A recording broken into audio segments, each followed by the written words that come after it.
কবরস্থানের পাশে কোনো অন্য জাতের ছেলে বসে ফ্রি ফায়ার খেলে, আর আমি কবরের উপরে বসে খেলতে দেখেছি বোকা। গোটা জিন্দেগি ভর ইসলামের ধার দিয়ে চলে না, আর কবরস্থানের উপরে বসে বসে আবার ইয়ে খেলছে, মোবাইল সব কি খেলে বল না, পাবজি পাবজি পাবজি। মনে মনে হচ্ছে পিছনে একটা এমন লাত মারে যেন চিল্লে ওঠে বাবজি বলে, খচ্চরে দাও লাত কোথায়। তো তোর কবরস্থান নেবে না তো কাদের নেবে, কাদের নেবে? এই জন্য মেরে মহতম দোস্তর বুজুর্গ, আগে আমি ঠিক হই, বাকিটা আল্লাহ ঠিক করে দেবে, বলুন আমি। আল্লাহ শুনিয়ে দিয়েছে, তুই ইমানদার হয়ে গেলে আমানত আমার হাতে। সুবহানাল্লাহ জোরে বলেন। তুই ইমানদার হলে আমানত আমার হাতে, তুই ইমানদার না হলে তোর আমল তোর সাথে। যা চলে যা, লিখেলাম 2 লাইনটা। তুই ইমানদার হলে আমানত আমার হাতে, আর ইমানদার না হলে তোর আমল জোরে বলে তোর সাথে। যা মেরে মহতম বুজুর্গ, আল্লাহ আমাদের সকলকে এই অভিশপ্ত থেকে বাঁচার তৌফিক দিক, বলুন আমিন। তিনি যদি না চাইতেন, তুই কয়েকটা দিন আগে সন্ধ্যাবেলা এমন এক ঘূর্ণিঝড়ে, হ্যাঁ না বলে, তো আল্লাহ যদি চাইতেন তো ঝড়টা ওদিন না দিয়ে আজ দিতে পারতেন। তার ইচ্ছার উপরে যাওয়ার কারণ কিচ্ছু ছিল না, কারণ তিনি সেদিন তাই চান নাই, তাই হয় নাই। আজকে তিনি চাইছেন, সেটা হচ্ছে। এই জন্য ভাগ্যবানে পেয়ে যায়, আর শয়তানে আফসোস করে থেকে যায়। আমরা কোন দলে যেতে চাই, ভাগ্যবানের দলে না শয়তানের দলে? জোরে বলে। ভাগ্যবান পজিশন বুঝে নেয়, আর শয়তান শুধু লোককে গোঁজা দেয়। আমরা কোন দলে? জোরে বলে। বোঝে না, জলসা বোঝে নাই রে, খালি সুবহানাল্লাহ বলেছে আর নারাই তো দিয়েছে, কিচ্ছু বোঝে। বাবাজিরা, সোনারা, লালেরা, জ্ঞানীজনরা, সুধী মানুষেরা, বিয়ের দিনে যদি বরকে হু শব্দটা বলে দিতে হয়, বল, তাহলে আপনি কি বুঝবেন ছেলেটা সুস্থ না পাগল? কথা বলেন না, পাগল। কারণ বিয়ের দিনে যদি তাকে কলমা বলার ফলে হ্যাঁ বলাটাকে বলে দিতে হয় তবে বলে, তাহলে হয় ও পাগল, আর তা না হলে না বলো। হ্যাঁ না বলে, আর যদি বলেন না হ্যাঁ না। তো এমন মজলিসে এত বছর বসার পরে যদি সুবহানাল্লাহ আমাকে বলে দিয়ে বলাতে হয়, তাহলে আপনি কি? এই পাগলে আন্দোলন করলে ওই কানুন পাল্টাবে? কি বলি এরা, আমি কি বুঝতে পারি না কোন একটা কি জি। আমি নিজে প্রথমে সুস্থ হই, পরে ডাক্তারদের কাছে অন্য রোগী দিয়ে যাই। কথা বুঝে আসছি বাবাজি? আমি মনে করলে সুর করেও বলতে পারি। বাবাজিরা শুনে না, আজ নবী দিবসের দিন আল্লাহর নবীর দরবারের একটা ঘটনা বলি। ওই আবুল গোরাম রাদিয়াল্লাহু তাআলা আনহু ছুটতে ছুটতে ছুটতে ছুটতে আমার নবীর দরবারে মদিনার মসজিদে চলে এলেন। সাহাবীদের মজলিস শেষ হলো, আল্লাহ নবীর সামনে বসে পড়েছিলেন। ইয়া রাসূলুল্লাহ, ইয়া হাবিবাল্লাহ, হুজুর আমার বিয়ের বয়স হয়ে গেছে, মদিনার কোন মেয়ে আমাকে পছন্দ করে না, আপনি একটা বিয়ের জন্য পাত্রীর ব্যবস্থা করে দিন। আল্লাহর নবী সেদিন বলেছিলেন, ও আবুল গোরাম, তুমি কি কোনো মানুষের কাছে বলো নাই, কারো কাছে বিয়ের প্রস্তাব দাও নাই, সোজা আমার কাছে চলে এলে। আল্লাহর নবীর কথা শুনে আবুল গোরাম শোনালেন, ইয়া রাসূলুল্লাহ, ইয়া হাবিবাল্লাহ, হুজুর যত জায়গায় প্রস্তাব দিয়েছি ফিরে এসেছে, কেউ কবুল করে না। সুবহানাল্লাহ। তখন বুঝতে হবে যে বলছে ও ফুল পাগলা, আর যারা সুবহানাল্লাহ বলছে ওরা হাফ পাগলা। আচ্ছা বলেন, এই ঘটনাটা সারা জীবন শুনে আমার জীবনে কি লাভ হয়েছে? ও সুরেছে, ও সুরে সেরেছে, আর এরা মসজিদ থেকে সরেছে, নামাজ থেকে সরেছে। কি? ও সুরে পকেট ভরেছে, আর এ সুরে সরে গেছে। কাল বাপমার কাছে ছিল, এখন চলে গেছে। আমাকে ক্ষমা করে দেবে। এই জন্য কথা বোঝার চেষ্টা করো। কি বলেন, শুরু করে 2 ঘন্টা বলবো, বলে দিই, আপনি শুনে না, তবে লাভ হবে। আমার কষ্ট হবে যাবার সময়, যে আমি জাতিকে যেটা দিতে এলাম সেটা দিতে পারলাম না। এই জন্য মেরে মুহতরম দোস্তর, বুজুর্গ, আল্লাহ ওয়ালা ভাইরা, কথা শুনবো এবং বুঝবো ইনশাআল্লাহ। বুঝবো ইনশাআল্লাহ। ইনি হলেন ডিআইজি, আপনার গ্রামের মানুষ। এখন জামা কাপড় পরে যা বসে আছে, মনের জন্য নতুন জামা। কি ধ্যান না বলে, এখন বোঝা যাচ্ছে মালটা কি বোঝা যায় না। আর ইনি বিচারক আর আমরা দুজন অপরাধী, এই আমার বেটা আর আমি বাপ বেটা অপরাধী। এখন দুই মৌলভী সাহেব একই অপরাধ করেছে আর বিচার দায়িত্ব দিয়েই সাক্ষাৎ হচ্ছে। হ্যাঁ গো, বিচার একরকম হবে না আলাদা? জোরে বলে। অপরাধ যদি একই রকম দুজন করে থাকি তো শাস্তি কিরকম হবে? আলাদা না একরকম? একরকম। এখন যদি আমার বন্ধু আমানুল্লাহ ভাই বিচার করার সময় দুটোকে আলাদা করে দেয়, তার ক্ষমতার বলে হোক তার পোশাকের বলে হোক, যদি করে দেয় তাহলে বিচারটা কি ঠিক করেছে? জোরে বলেন, সত্যি জোরে বলেন, করেছে না? তাহলে এবার বিচার আপনাদের হাতে দিয়ে দিই, আপনারা বিচারটা করুন।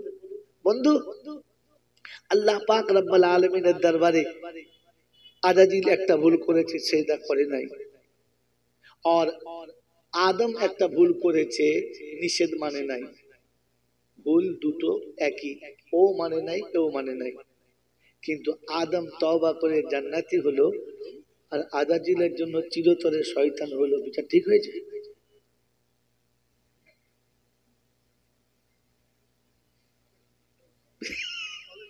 বিচার ঠিক হয়েছে বাবু? এখন যদি বলো না, তাহলে আল্লাহর বিচারে ভুল ধরছ। আর যদি বলো হ্যাঁ, তার বিবেক বলছে তাই হয়, তাহলে কোনটা ঠিক? তাহলে মেয়েদেরকে জিজ্ঞেস করি। আচ্ছা আচ্ছা আচ্ছা আচ্ছা, বলেন, বলতে পারবেন? এখানে আপনার MA fail, M.Com fail, IG DIG fail, এখানে আপনার যত ডিগ্রি আছে সব ফেল। এখানে দেখো তালবেলেমদের খেল, যাদের জন্য বলে চালাবে কিছু বোঝে না ভাই, বুকার দল। আমার চাচা আমাকে বলতো, জয়নাল কি তুই কি করে খাবি? সব চাকরি করছে, অফিসে যাচ্ছে, বড় বড় দোকান করছে, তুই মৌলবি কি করে খাবি? ভাত হবে কি করে খাবি? এখন তো ভাতের থালা নিয়ে ভাবি শালা কি করে খাবো, 40টা তরকারি 1 প্লেট ভাত। মনে মনে করি চাচা বিয়ের দিনে তোমার শাশুড়ি আর তরকারি দেয় না, সারা প্রতিদিন যে তরকারি দিয়ে ভাত খাই। কি জি হ্যাঁ না বলেন না? জামাই নতুন গেলে 2-4টে মুরগি করে, বুড়ো জামাই গেলে ডাল ভাত, সকালে পান্তা। এই 63 বছর বয়সে প্রতিদিন দেশি মুরগি, আর সকাল থেকে সন্ধ্যা পর্যন্ত কবার নাস্তা হয়, জামাইয়ের বাবা তোমার নাস্তা খায় না। কি এখন চিন্তা করি কি করে খাবো? কারণ ওটা হচ্ছে তোমাদের মারাত্মক ডিগ্রির ভার এখানে শেষ। বলেন, একই অপরাধের দুজন অপরাধী, একজনের বেলা ক্ষমা পেয়ে জান্নাতে স্বর্গবাস হলো, আর একজন চিরতরে জাহান্নামে চলে গেল। এটা ঠিক হলো বন্ধু? এটা ঠিক, এইটাই ঠিক। আর এটা বোঝার জন্য ইলমের দরকার। কিসে? জোরে বলেন।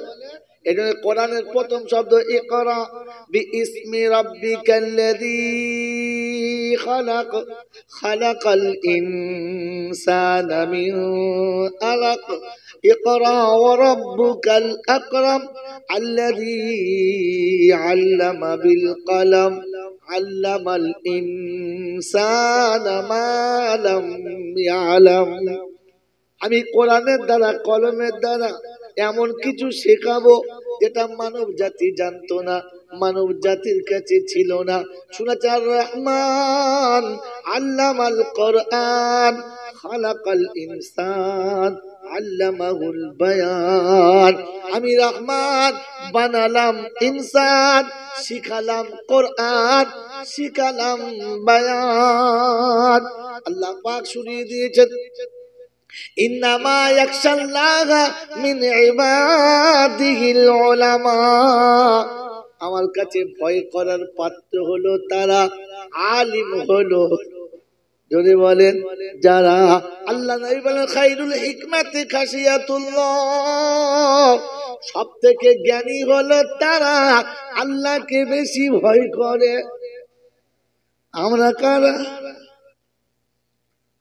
এ বাবাজিরা, পেচ্ছাপ ভালো জিনিস না খারাপ জিনিস?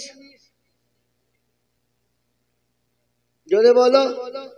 বাচ্চাও জানে, বুড়োরাও জানে, হিন্দু জানে, জৈন, খ্রিস্টান, বেঈমান, নাফরমান সবাই জানে। জানে না? এই জোরে বলেন, জানে না? এটা শুধু খালি জানে না কে? জানোয়ার হলো যে জানোয়ারের পেচ্ছাপকে খারাপ মনে, জোরে বল,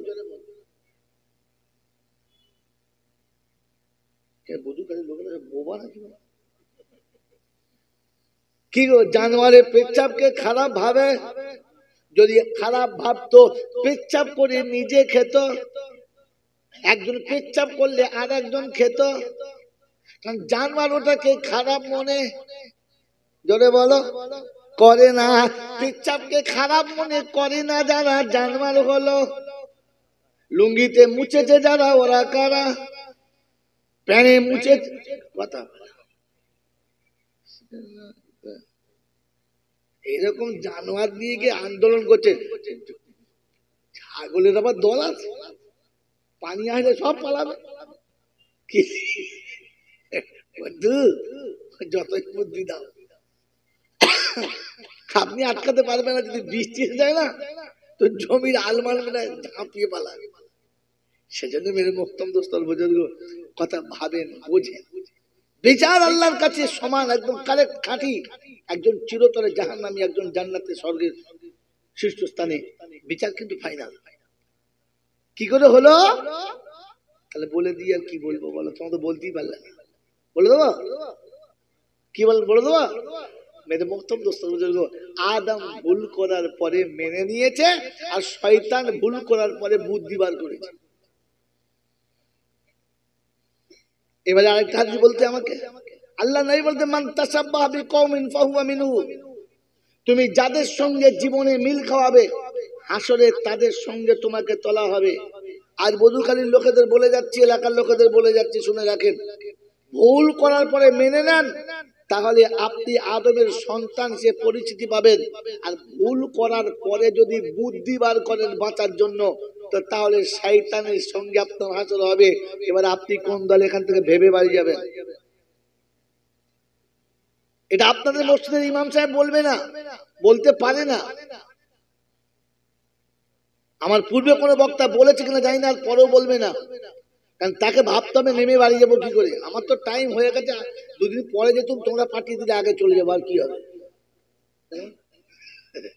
কি জি, চুলদাড়ি পেকে গেছে, দাঁত পড়তে শুরু হয়ে গেছে, যৌবনের ক্ষমতা চলে আসছে, চোখের জ্যোতি কমে যাচ্ছে, সোজা ছিলাম বেঁকে গেছি। কি বলেন, তার মানে যাওয়ার লাইন? তাড়াতাড়ি তুলে দাও, চলে যাবো, কি আছে? সেই জন্য সত্যটা বলে গেলাম। মেরে মোহতম দোস্তর বুজুর্গ, এই পৃথিবীতে মানব নামের জানোয়ার হলো তারা, এখনো পেশাবটাকে খারাপ মনে করে না। জোরে বলেন, পেশাবটা ভালো পানি না, শরীরের নির্যাস। কথা বলেন, শরীরের নির্যাস। এই নির্যাসটা পরিষ্কার না অপরিষ্কার? জোরে বলেন, অপরিষ্কার। তাহলে শরীরের যে নির্যাসটা অপরিষ্কার হয়ে, দুর্গন্ধ হয়ে, দূষিত হয়ে বেরোয়, ওই জিনিসটা ভালো না। ওই জিনিসটা, জোরে বলেন, ভালো না।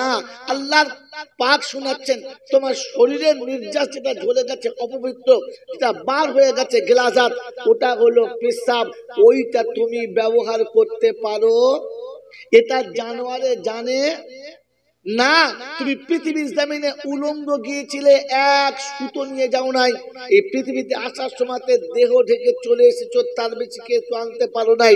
তোমাকে মাঝখানে আমি লক্ষ লক্ষ টাকা দিয়েছিলাম, এই মালের ওই রকম অপদার্থ গেলাজাত গুলো, ওই রকম দূষিত পানি হলো জাকাত গুলো, যদি তুমি বার করে না হিসাব করে দিতে পারো, তো তাহলে শুনে রাখো, তুমিও একটা জানোয়ারের দলেতে, মানুষের দলেতে না। কারণ তুমি ভালো মন্দ বিচার করতে জানো না।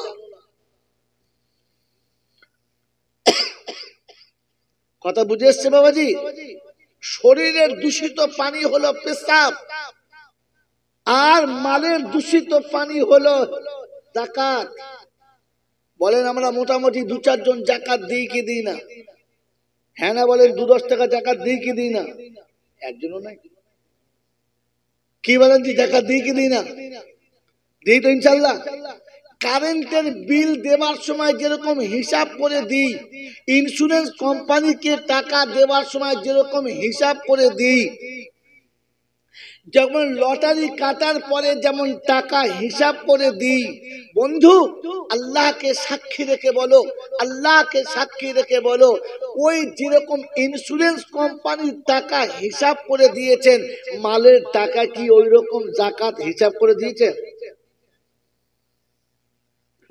কোম্পানির এজেন্ট করে গেল, মনে হয় তাই মুসলমান মাল আছে জাকাত দিতে হবে, তুই 50 হলে তুই 200 হলে 500 টাকা আলহামদুলিল্লাহ জাকাত দিস, তুই জাকাত বলে? আরে এটা তো ছেঁটেরামো বলে, ছেঁটেরামো।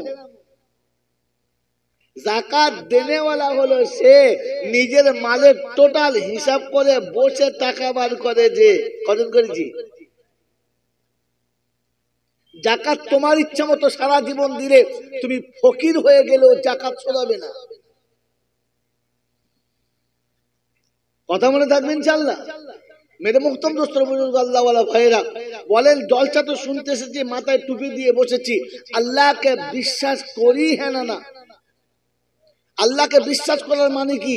যে আল্লাহ যেটা বলেছে ওটা মেনে নেব, আর যেটা নিষেধ করেছে ওটা ছেড়ে দেব, তবে তো আল্লাহকে বিশ্বাস করি, হ্যাঁ না বলেন? আমার বন্ধু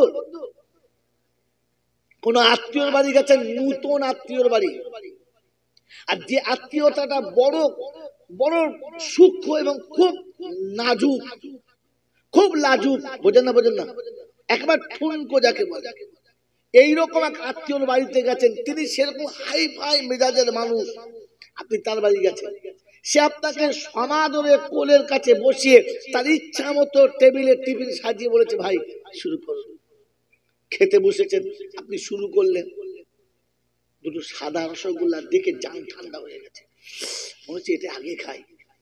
তার পাশে দেখছেন একবার নবদ্বীপের দই কিংবা খুব ভালো খাবার পাশে আছে, আপনি এদিক ওদিক হাত নাড়ছেন, ছোলার উপরে দিচ্ছেন, শশার উপরে দিচ্ছেন, মাঝে মাঝে লেবুর উপরে হাত মারছেন, কিন্তু এই রসগোল্লার উপরে মারছেন না, দইতে মারছেন না। তো বন্ধু বলছে, ভাই একটা মিষ্টি খান, আমাদের কিন্তু খুব চয়েসফুল মিষ্টি, খুব ভালো মিষ্টি খান।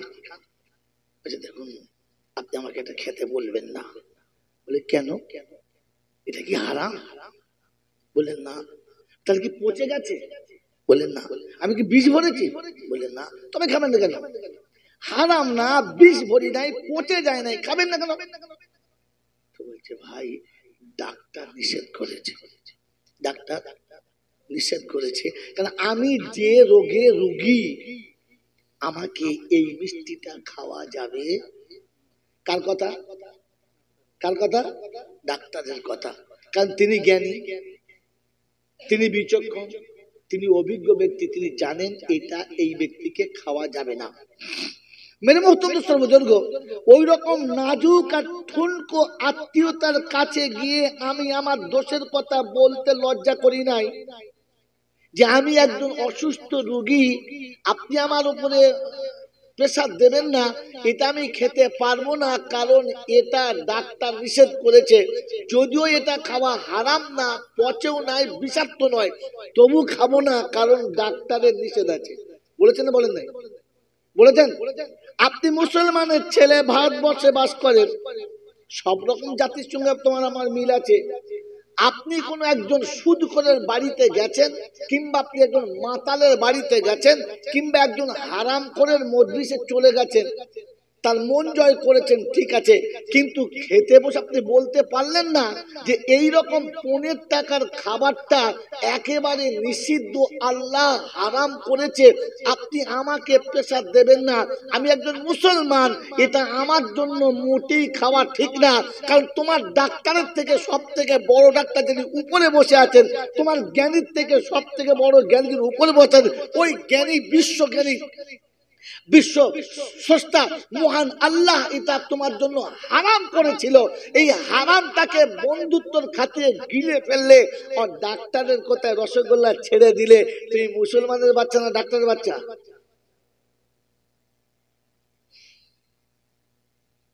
মেরে মুহতরম দোস্তর বুজুর্গ, এই বাস্তবটাকে জীবনে আনার জন্য জলসা, এই ভুলটাকে ধরে নিজের জীবনটা পাল্টানোর নাম হলো, যদি বলেন। আর আমাদের এখানে জলসা মানে কি? বাবাজির একটা ঘটনা তোমাদের বলি। বসিরহাট শরীফ থেকে তখন বুঝতে পারছে সারা জাত ফেরিওলার জাত, পাড়ার ওই মাথা থেকে চিল্লাতে শুরু করেছে, লঙ্কা, লবণ, হলুদ, গোলমরিচ, আদা, তেজপাতা, ভাবিরা, বুবুরা, খালারা গো। তখন কি বুঝবে? জোরে বলো। হকার ঢুকেছে ও মাথা। দোকানদার গেটসে বসে থাকে আর খদ্দের গিয়ে বলে বাবু এই দাও ওই দাও, হ্যাঁ না বলে। দোকানদার হও আর কদিন হকারি করবে? কথা বুঝে আসছে বাবাজি? এখানে সুর নয়, জাতিকে বোঝানোর চেষ্টা করেন ভুল কোথায়। বুঝবেন ইনশাআল্লাহ? কি বলেন, বুঝবেন ইনশাআল্লাহ? বন্ধু, আপনাদের দেশে রমজান মাস এসেছিল? এসেছিল? আল্লাহ, একদম খাল ঝাঁপিয়ে এলো কি করে আমি চিন্তা করছি। রমজান আসে নাই বলেন, দেখে নিলে কত বড় বদমাই দেখো, বলে আসে না। এই বাবাজি, তো রমজান এসেছিল, টাইম মতো চলেও গেল, হ্যাঁ না বলেন? জোরে বলেন। তো সবার জন্য এসেছিল না আমার আর আমার মূল্য ভাইয়ের জন্য? জোরে বলেন। সবার জন্য। তার মানে হলো ধর্ম সম্পর্কে আপনি একেবারে অজ্ঞ, কিচ্ছু জানেন না। রমজান সবার জন্য না, কিয়ামত সবার জন্য, আল্লাহর ভয় সবার জন্য, তার ইবাদত সবার জন্য। রমজান সবার জন্য না। এটা যদি কোনো মৌলবি বলে থাকে সে শালা আদ মৌলবি, পুরো মৌলবি না। কারণ আবার আপনাকে আমি আয়াতগুলো শোনাচ্ছি, দেখুন সব দেশের মৌলবীরা বসে আছে, ওলামারা, এদেরকে আমি কাউকে চিনি না, এক আধজন ছাড়া। আপনারা চেনেন। কোরআনের ভাষা হলো এরকম, ইয়া আইয়ুহান নাস ইত্তাকু রাব্বাকুম ওয়াখশাউ ইয়াওমান লা ইয়াজজি ওয়ালিদুন আন ওয়ালাদিহি ওয়ালা মাউলুদুন হুয়া জাজিন আন ওয়ালিদিহি শাইয়্যা ইন্না ওয়াদাল্লাহি হাক্কুন ফালা তাগুররান্নাকুমুল হায়াতুদ দুনিয়া ওয়ালা ইয়াগুররান্নাকুম বিল্লাহিল গারুর। এ বাবাজিরা, 21 পারা সূরা লোকমানের শেষ আয়াতের উপরে আল্লাহ পাক শোনাচ্ছেন, বিশ্ববাসী আমাকে ভয় করো, হিন্দু, মুসলমান, জৈন, খ্রিস্টান, বেঈমান, নাফরমান, ডোম চামার, বিশ্বে যত জাতি আছে, ইহুদি, খ্রিস্টান, সবাই তোমরা আমাকে ভয় করো। আর কিয়ামতের কথা মনে করে ভয় করো, ওই দিন সবাইকে এক জায়গাতে তুলবো। কথা মনে আছে বাবাজি? কিয়ামতে সবাই উঠবে না, শুধু মুসলমানরা। কথা বলেন, সবাই উঠবে। ওই দিন দল কটা হবে? 3টে। কটা দল? 3টে। 2টো দলের হিসাব হবে না, আর মাঝখানে ঝামেলায় পড়লে বাঁচানো। যদি আমার বাবাজিরা আমার শোনাচ্ছেন বন্ধুরা, হিসাবের গল্প বলো, শুনে রাখো, হিসাব কিন্তু অল্প লোকের হবে, বেশি লোকের হিসাব হবে না। কোরআন চলছে, শব্দ মনে রাখবেন, আমি সব মানুষের কথা শোনাচ্ছিলাম। কোরআন চলছে, ওয়াসিকাল্লাযীনা কাফারু ইলা জাহান্নামা যুমারা। আল্লাহ পাক সেদিন শোনাবে, ফেরেশতারা মাঠের গরু ছাগলকে যেমন করে তাড়িয়ে রাখাল বাড়ি নিয়ে আসে, ওই আমার নাফরমান বান্দাদেরকে জাহান্নামের আগুনের চাবুক নিয়ে ওদেরকে চাবকে জাহান্নামে ভরে দাও। হিসাব বলি নো হিসাব। হিসাব কি? জাহান্নামে ভরে দাও, সোজা জাহান্নামে ভরে দেবে। এরপরে বলবে, ওয়াসিকাল্লাযীনা তাকাউ ইলাল জান্নাতি যুমারা। ভাই এখানে বসে কিছু খাবেন না, খেলে বসবেন না। ওয়াসিকাল্লাযীনা তাকাউ ইলাল জান্নাতি যুমারা হাত্তা ইযা জাউহা ফুতিহাত আবওয়াবুহা وقال لهم خزنتها سلام عليكم আলাইকুম তিবতুম ফাদখুলুহা খালিদিন। আল্লাহ পাক শোনাচ্ছে জাহান্নামীরা চলে গেছে বললে হ্যাঁ ফেরেশতারা সম্মানের সঙ্গে মুত্তাকিদের কাছে যাও, আগে সালাম দাও, জান্নাতের দরজা খুলে দাও, আর সমাদরে ডেকে এনে দরজাতে পৌঁছে দাও। একই জায়গাতে বিচার একরকম না দুরকম? জোরে বলো, এটা ঠিক না ভুল? চিন্তা করছি কোনটা বলি। এটাই ঠিক। ছেলে যখন বাপের আনুগত্য স্বীকার করে, সন্তান যখন বাপের কথা মতো চলে, বাপ তখন নাম ধরে ডাকে না, খারাপ কথা বলে না, আদর করে ললিত স্বরে আব্বু এসো, আব্বু এখানে বসো, আমার মালিকে বল করিস না, আমার কাছে আয়, বলে কি বলে না? আর ছেলে যখন বাপকে শুধু খালি বুড়ো আঙুল দেখায়, তখন বাপ দেখাই জানো রে জন্ম কে দিয়েছে ও না শুয়োরে কথা। প্রথমটাকে জন্ম দিচ্ছ তুমি, আর পরেরটা হ্যাঁ বন্ধু একই বাপের দুটি ছেলে। মা চিন্তা করছে কি হলো, আমার সর্বনাশ করে দিলে। হ্যাঁ রে ওটা বাপ ডাকছে শুয়োর বাচ্চা দিকে। তোর মা তখন চিন্তা করছে সারা জীবন তোমার কাছে কাটলাম, শুয়োর কখন চলে হলো কি করে চিন্তা করছে। বাবাজি গালি তো তুমি দিয়েছ, ওর মায়ের কোথায় লেগেছে খেয়াল আছে? বুঝতে পারো না? এবার বুঝতে পেরেছি, এবার ঠিক করে গাল দিও। মায়ের সামনে ছেলে বাচ্চা, তোর মা তুমি মুখে কাপড় দিয়ে চিন্তা করছে 30 বছর তোমার সঙ্গে ঘর করলু, সুর কখন ঢুকলো? তার মানে যেটা ঢুকেছিল ওটা সুর ঢুকেছিল, মা বুঝতে পারে না। কথা বুঝতে পারছে? আল্লাহ আপনাকে আমাকে ক্ষমা করো, আর বুঝে বাকি জীবন কাটানোর তৌফিক দান করো। এই জন্য হাসরের ময়দানে রে জাহান্নাম কি দেখ বলে, হ্যাঁ দেখ আগে চেহারা পাল্টা, ভালো করে সাজ, বুঝলি? আর জান্নাত দরজা খুলে দে।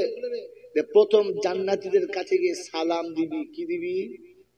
জোরে বলেন, আরো জোরে বলেন। তো শ্বশুর বাড়ির জামাই যদি সালাম দেয় তাহলে বুঝবেন মাল জান্নাতি মাল। আর যদি হ্যালো হাই, তো ফেরেশতারা বলছে খোলা আছে চলে আয়। একদম লাল ঘর খুলে রেখেছি। কি দি শ্বশুরকে সালাম দেয়? হ্যাঁ জামাই শ্বশুরকে সালাম দেয়। আর আমাদের শ্বশুর আসতে জামাইকে দেয় না, যখন ও হারামির বাচ্চা দেয় না তুই ঘুরিয়ে দেয় আসসালামু আলাইকুম। বাবা ভালো আছে, আপনার মাদান কেমন আছে? তো ও তখন চিন্তা করবে কি মুশকিলে পড়লো, শ্বশুর সালাম দিচ্ছে আমি উত্তরটা দিই, হ্যাঁ না? তো উত্তর দিতে ঘুরিয়ে সালাম দেবে, আপনাকে শেখাতে হবে। সেজন্য আমরা চেষ্টা করবো ইনশাআল্লাহ। মুসলমান সালাম দেয়, কারা সালাম দেয়? মুসলমান। সালাম সবার জন্য, মুসলমানের জন্য। এই জন্য বলো ইয়া আইয়ুহাল্লাযীনা আমানু লা তাদখুলু বুয়ুতান গায়রা বুয়ুতিকুম হাত্তা তাস্তানিসু ওয়া তুসাল্লিমু আলা আহলিহা। 18 পারা সূরা নূরের 25 নম্বর আয়াতে ডান দিকের পিছনে মিডল পয়েন্টে আল্লাহ পাক শোনাচ্ছেন, মুসলমানেরা শোনো, তোমাদের জন্য বলছি, যখন দরজার কাছে যাবে প্রথমে সালাম দেবে। মুসলমানকে বলেছে সালাম দেবে কাদের জন্য? আরে জোরে বলো, মুসলমানদের জন্য। সালাম সবার জন্য, কথা বলে সালাম সকলের জন্য। জোরে বলেন সকলের জন্য। যারা সালাম দেয় না ওদের মুসলমানের খাতায় তোলা এখনো হয় নাই।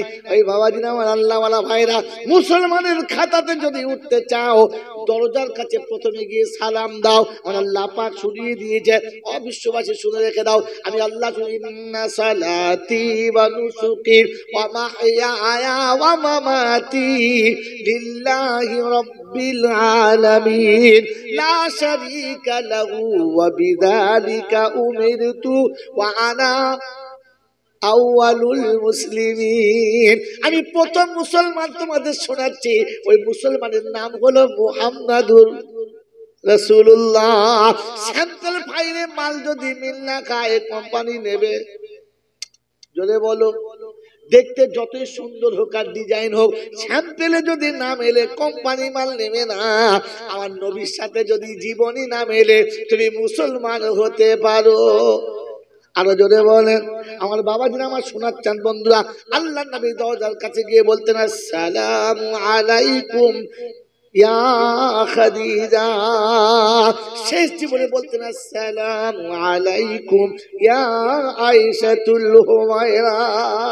ও আয়েশা আমি এসেছি। আল্লাহ নবী সালাম দেয়, আয়েশা চুপ করে বসে থাকে, আবার সালাম দেয়, আয়েশা চুপ করে বসে থাকে, আবার সালাম দেয়। আমাদের আয়েশা চুপচাপ বসে থাকেন, কোনো জবাব দেন না।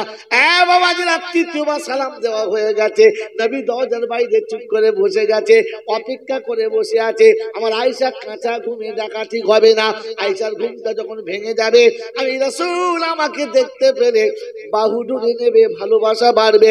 নবী বাইরে বসে গেছে, ঠিক তখনই দরজাটা খুলে বললেন ওয়া আলাইকুমুস সালাম ওয়া রাহমাতুল্লাহি ওয়া বারাকাতুহু। ও আল্লাহর হাবিব, বিয়াদবি হলে মাফ করে দেবেন, ভুল হলে ক্ষমা করে দেবেন। আমি আয়েশা আপনার প্রতিটি সালাম শুনেছি, সালামের জবাব দিয়েছি, কিন্তু আমি আয়েশা সালামের জবাবটা এতটা আস্তে দিয়েছি যেটা দরজার বাইরে পর্যন্ত আসে না। কারণ কি? কারণ কি এমন কেন করলে বলো? বলে ইয়া রাসূলুল্লাহ, ইয়া হাবিবাল্লাহ, আপনি আল্লাহর সঙ্গে দিদার করে এসেছেন, আমাকে দিদার করা সম্ভব হবে না। আপনি আল্লাহ দিদার করে এসেছেন, দিদার করার নবীর সালামটা আমি চাচ্ছিলাম একটু বড় হয়ে যাক। আপনি যতবার সালাম দেবেন আমার উপরে রহমতের বর্ষণ হবে। স্বামীর সালামটা বিবির জন্য রহমতের চাদর, আমি চাচ্ছিলাম আরো বেশি করে আপনি সালাম দেন, আমি আয়েশা আল্লাহ রহমতে একটু আবৃত হয়ে যায়। আমাদের দেশের বউদের সালাম দিলে আজ বাবু কে রে, এই চাওয়ালা দেখতো কে বলছে ও দাদি, দাদু হয়েছে, তো দাদু সালাম দিল, তারা বল ভিক হবে না। ছোট ছেলেকে বলছে ও দাদু ভিক হবে না, বলছে বিশ্বাস করো দাদি বলেছে ভিক হবে না। দাদু যে কার সাথে গল্প করছিস তুই? ওই দাদু বিয়ে বলছে তুমি ওইরকম সালাম দেয়, আমি মনে করছি মনে হয় ফকিরে এসেছি। জাতির কপালে ছাটা মারতে হয়, বউ আমাকে ফকির ভাবে, ও মনের মাথায় বিড়ি খায়া নিজের জমিদার ভাবে। এরম মাল এখানে নাই, আমাদের দিকে আস। আমার আল্লাহ আপনাকে আমাকে বোঝার তৌফিক দান করুন। সালাম সবার জন্য নয়, কাদের জন্য? জোরে বলে, মুসলমানের জন্য। আজ এই রমজান মুসলমানের জন্য। এই জন্য এরকম জিজ্ঞেস করুন, কোরআনের শব্দ হলো ইয়া আইয়ুহাল্লাযীনা আমানু কুতিবা আলাইকুমুস সিয়াম কামা কুতিবা আলাল্লাযীনা মিন ক্বাবলিকুম লাআল্লাকুম তাত্তাকুন। মুসলমান তোমাদের জন্য আমি রোজা ফরজ করেছি। কাদের জন্য? এই জোরে বলো, সবার জন্য। জোরে বলেন, সবার জন্য। এবার জিজ্ঞাসা করো আল্লাহ মুসলমান কারা? আমরা তো সবাই মুসলমান, হ্যাঁ না না বলো? ওটা তুমি ধারণা করেছো, সার্টিফিকেট দিয়েছো, রবের কাছে জিজ্ঞাসা করো রব মুসলমানের নমুনা বলো। তো কোরআন বলছে আমাকে খোলো। আমার পূর্বের বক্তা বলে গেছে কোরআন হলো কমপ্লিট কোড অফ লাইফ। বলেছে না বলে নাই? আমি ইংরেজি জানি না, বলি না, কিন্তু শুনে ফেলেছি, বলে ফেললু, কিছু মনে করবেন না। কথা বোঝেন না? বোঝেন না? হ্যাঁ, ওইটা শুনেছিলাম তো, ওই পরে স্কুলে আর বলতে পারবো না। যা বলেছি ভুল হলে মাফ করবেন। মৌলানা আবুল কালাম আজাদকে জিজ্ঞাসা করেছিল, হুজুর আপনি ইংরেজি MA করেছেন, তো মাঝে মাঝে ইংলিশ আর কিছু বলতে পারেন না? সবাই বলে। তো বললে শোন, ভাষাটা মুনাফিকের, বুঝলি, শিখেছি ওই হারাম করে জব্দ করার লেগে বলার জন্য না। আমার মাতৃভাষা আমার কাছে ভালো, সোজা করেছে না কি জি বলো?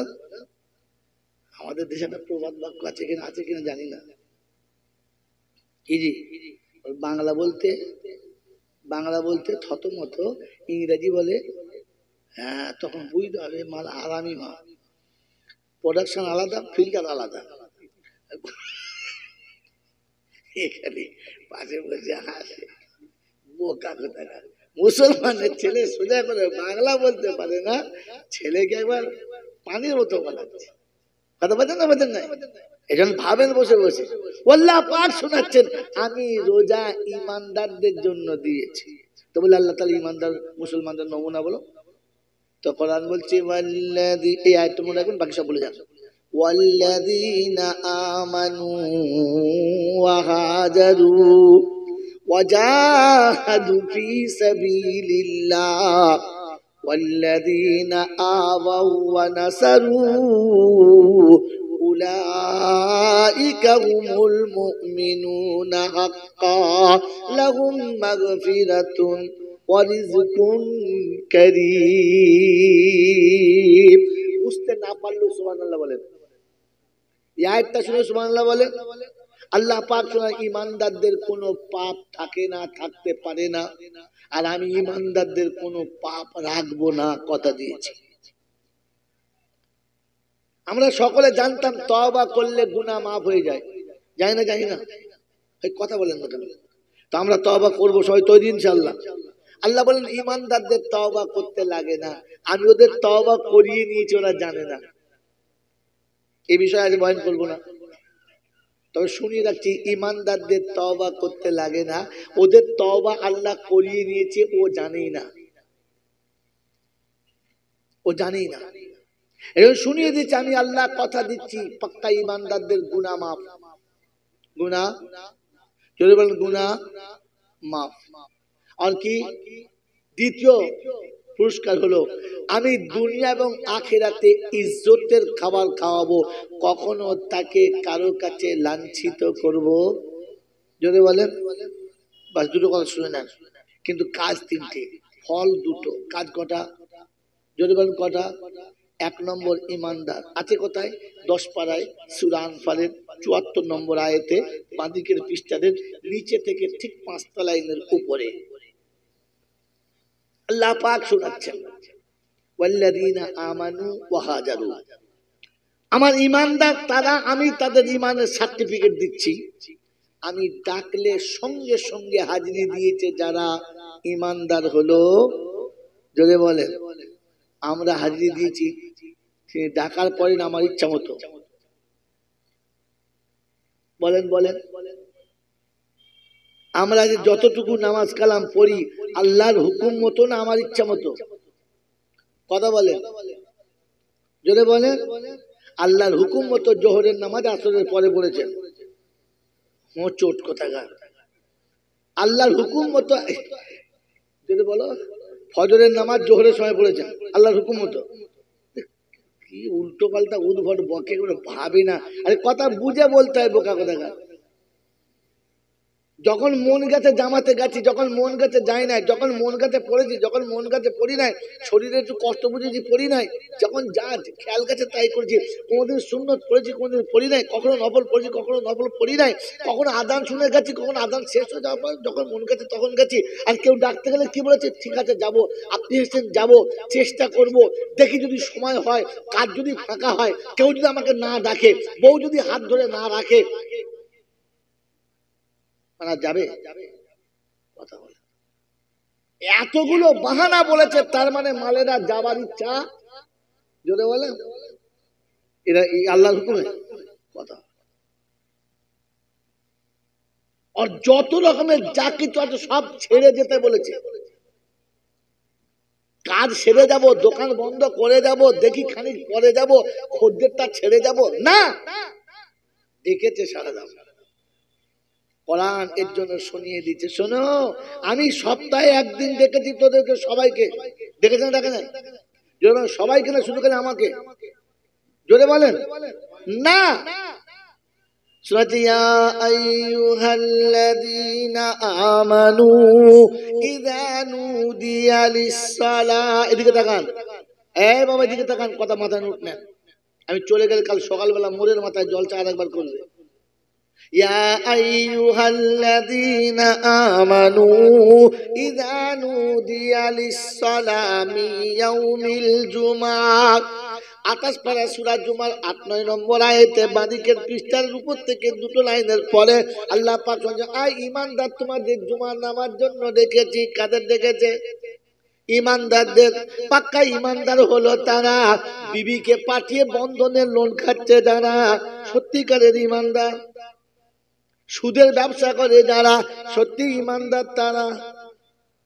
এ বাবাজিরা সোনারা লালেরা, 5 ওয়াক্তের নামাজ পড়ে না যারা ঈমানদার তারা কোরআন শুনেন কি বলছে আল্লাহ পাক, ইয়া আইয়ুহাল্লাযীনা আমানু ইত্তাকুল্লাহ ওয়া যারু মা বাকিয়া মিনার রিবা ইন কুনতুম মুমিনিন।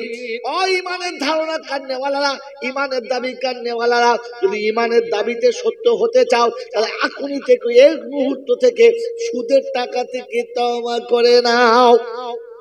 ফাইলাম তাফালু, এরপরে যদি তোমরা এই কাজে ডুবে থাকো তাহলে আমি তোমার বিপক্ষে, আমার নবী তোমার বিপক্ষে, তুমি ঈমানদারের খাতা থেকে বাদ পড়ে গেছো। এই মুসলমানের ছেলেরা, আমার আল্লাহওয়ালা ভাইরা, আমার সোনামণি মায়েরা বোনেরা, অতএব ঈমানদার হলো তারা কোরআন শুনে সুদের টাকা থেকে বসে বসে তওবা করে বাড়ি ফেরে যারা ঈমানদার হলো। কোরআন শুনিয়ে দিচ্ছে, শুনে নেন। ফি জান্নাতিন ইয়াতাসাআলুনা আনিল মুজরিমিন মা সালাকাকুম ফি সাকার ক্বালু লাম নাকু মিনাল মুসাল্লিন ইলা আখিরিল আয়া। পরপর 4-5টা আয়াত আছে। 29 পারা সূরা মুদ্দাসসিরের 40 নম্বর আয়াতের পর থেকে শুরু। ডান দিকের পৃষ্ঠার নিচের দিকেতে আল্লাহ পাক শুনিয়ে দিচ্ছে, সেদিন জান্নাতীরা জাহান্নামীদের জিজ্ঞাসা করবে, কোন কারণে জাহান্নামে গেলে বলো। বাবাজি আমার মোল্লা, তুমি ডিআইজি ছিলে? বললে হ্যাঁ। সমাজে পদ ভালো ছিল? বললে হ্যাঁ। চাকরি ভালো ছিল? বললে হ্যাঁ। দুটো ছেলে মেয়ে টপ? বললে হ্যাঁ। সব তো ছিল ভালো, জাহান্নামে কেন গেলে বলো? বলে ভাই সব ছিল ভালো, কিন্তু নামাজ পড়ি নাই বলে জাহান্নামে, জোরে বলো, জাহান্নামে যেতে হলো। তাহলে বেনামাজি মানে কি? কথা বলা বুঝতে পেরে চুপ করে। বেনামাজি মানে কি? জাহান্নামী। বেনামাজি মানে যদি জাহান্নামী হয়, আল্লাহ জুমার দিনে বেনামাজিকে ডেকেছে না নামাজিকে? গোটা সপ্তাহ নামাজ পড়ে নাই যারা, ওই হারামির হাত তোদের ডাকে নাই রে বাবারা, কিন্তু জুমার দিনে প্রথম কাতারে তারা সারা সপ্তাহে মসজিদে আসে নাই।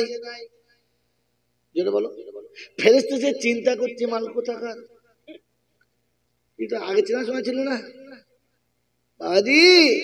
কোরআন বলছে ইয়া আইয়ুহাল্লাযীনা আমানু ইযা নুদিয়া লিস-সালাহ।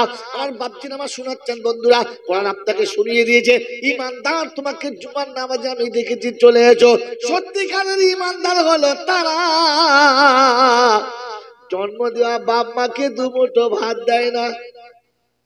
আমরা কারা? হ্যাঁ, জিন্দিগিতে বাপ মার ভাত দেয় নাই, ও চলে গেছে ফেরেশতাগিরি করে হজ করতে গেছে। আমার বন্ধুরা, আমার আল্লাহওয়ালা ভাইরা, হজ করার আগে মা বাপকে ডেকে কোলের কাছে বসে খুশি করে তবে যেও, তাহলে কাবা তোমাকে দোয়া দেবে না, বদ দোয়া দেবে, ধুনে দেবে।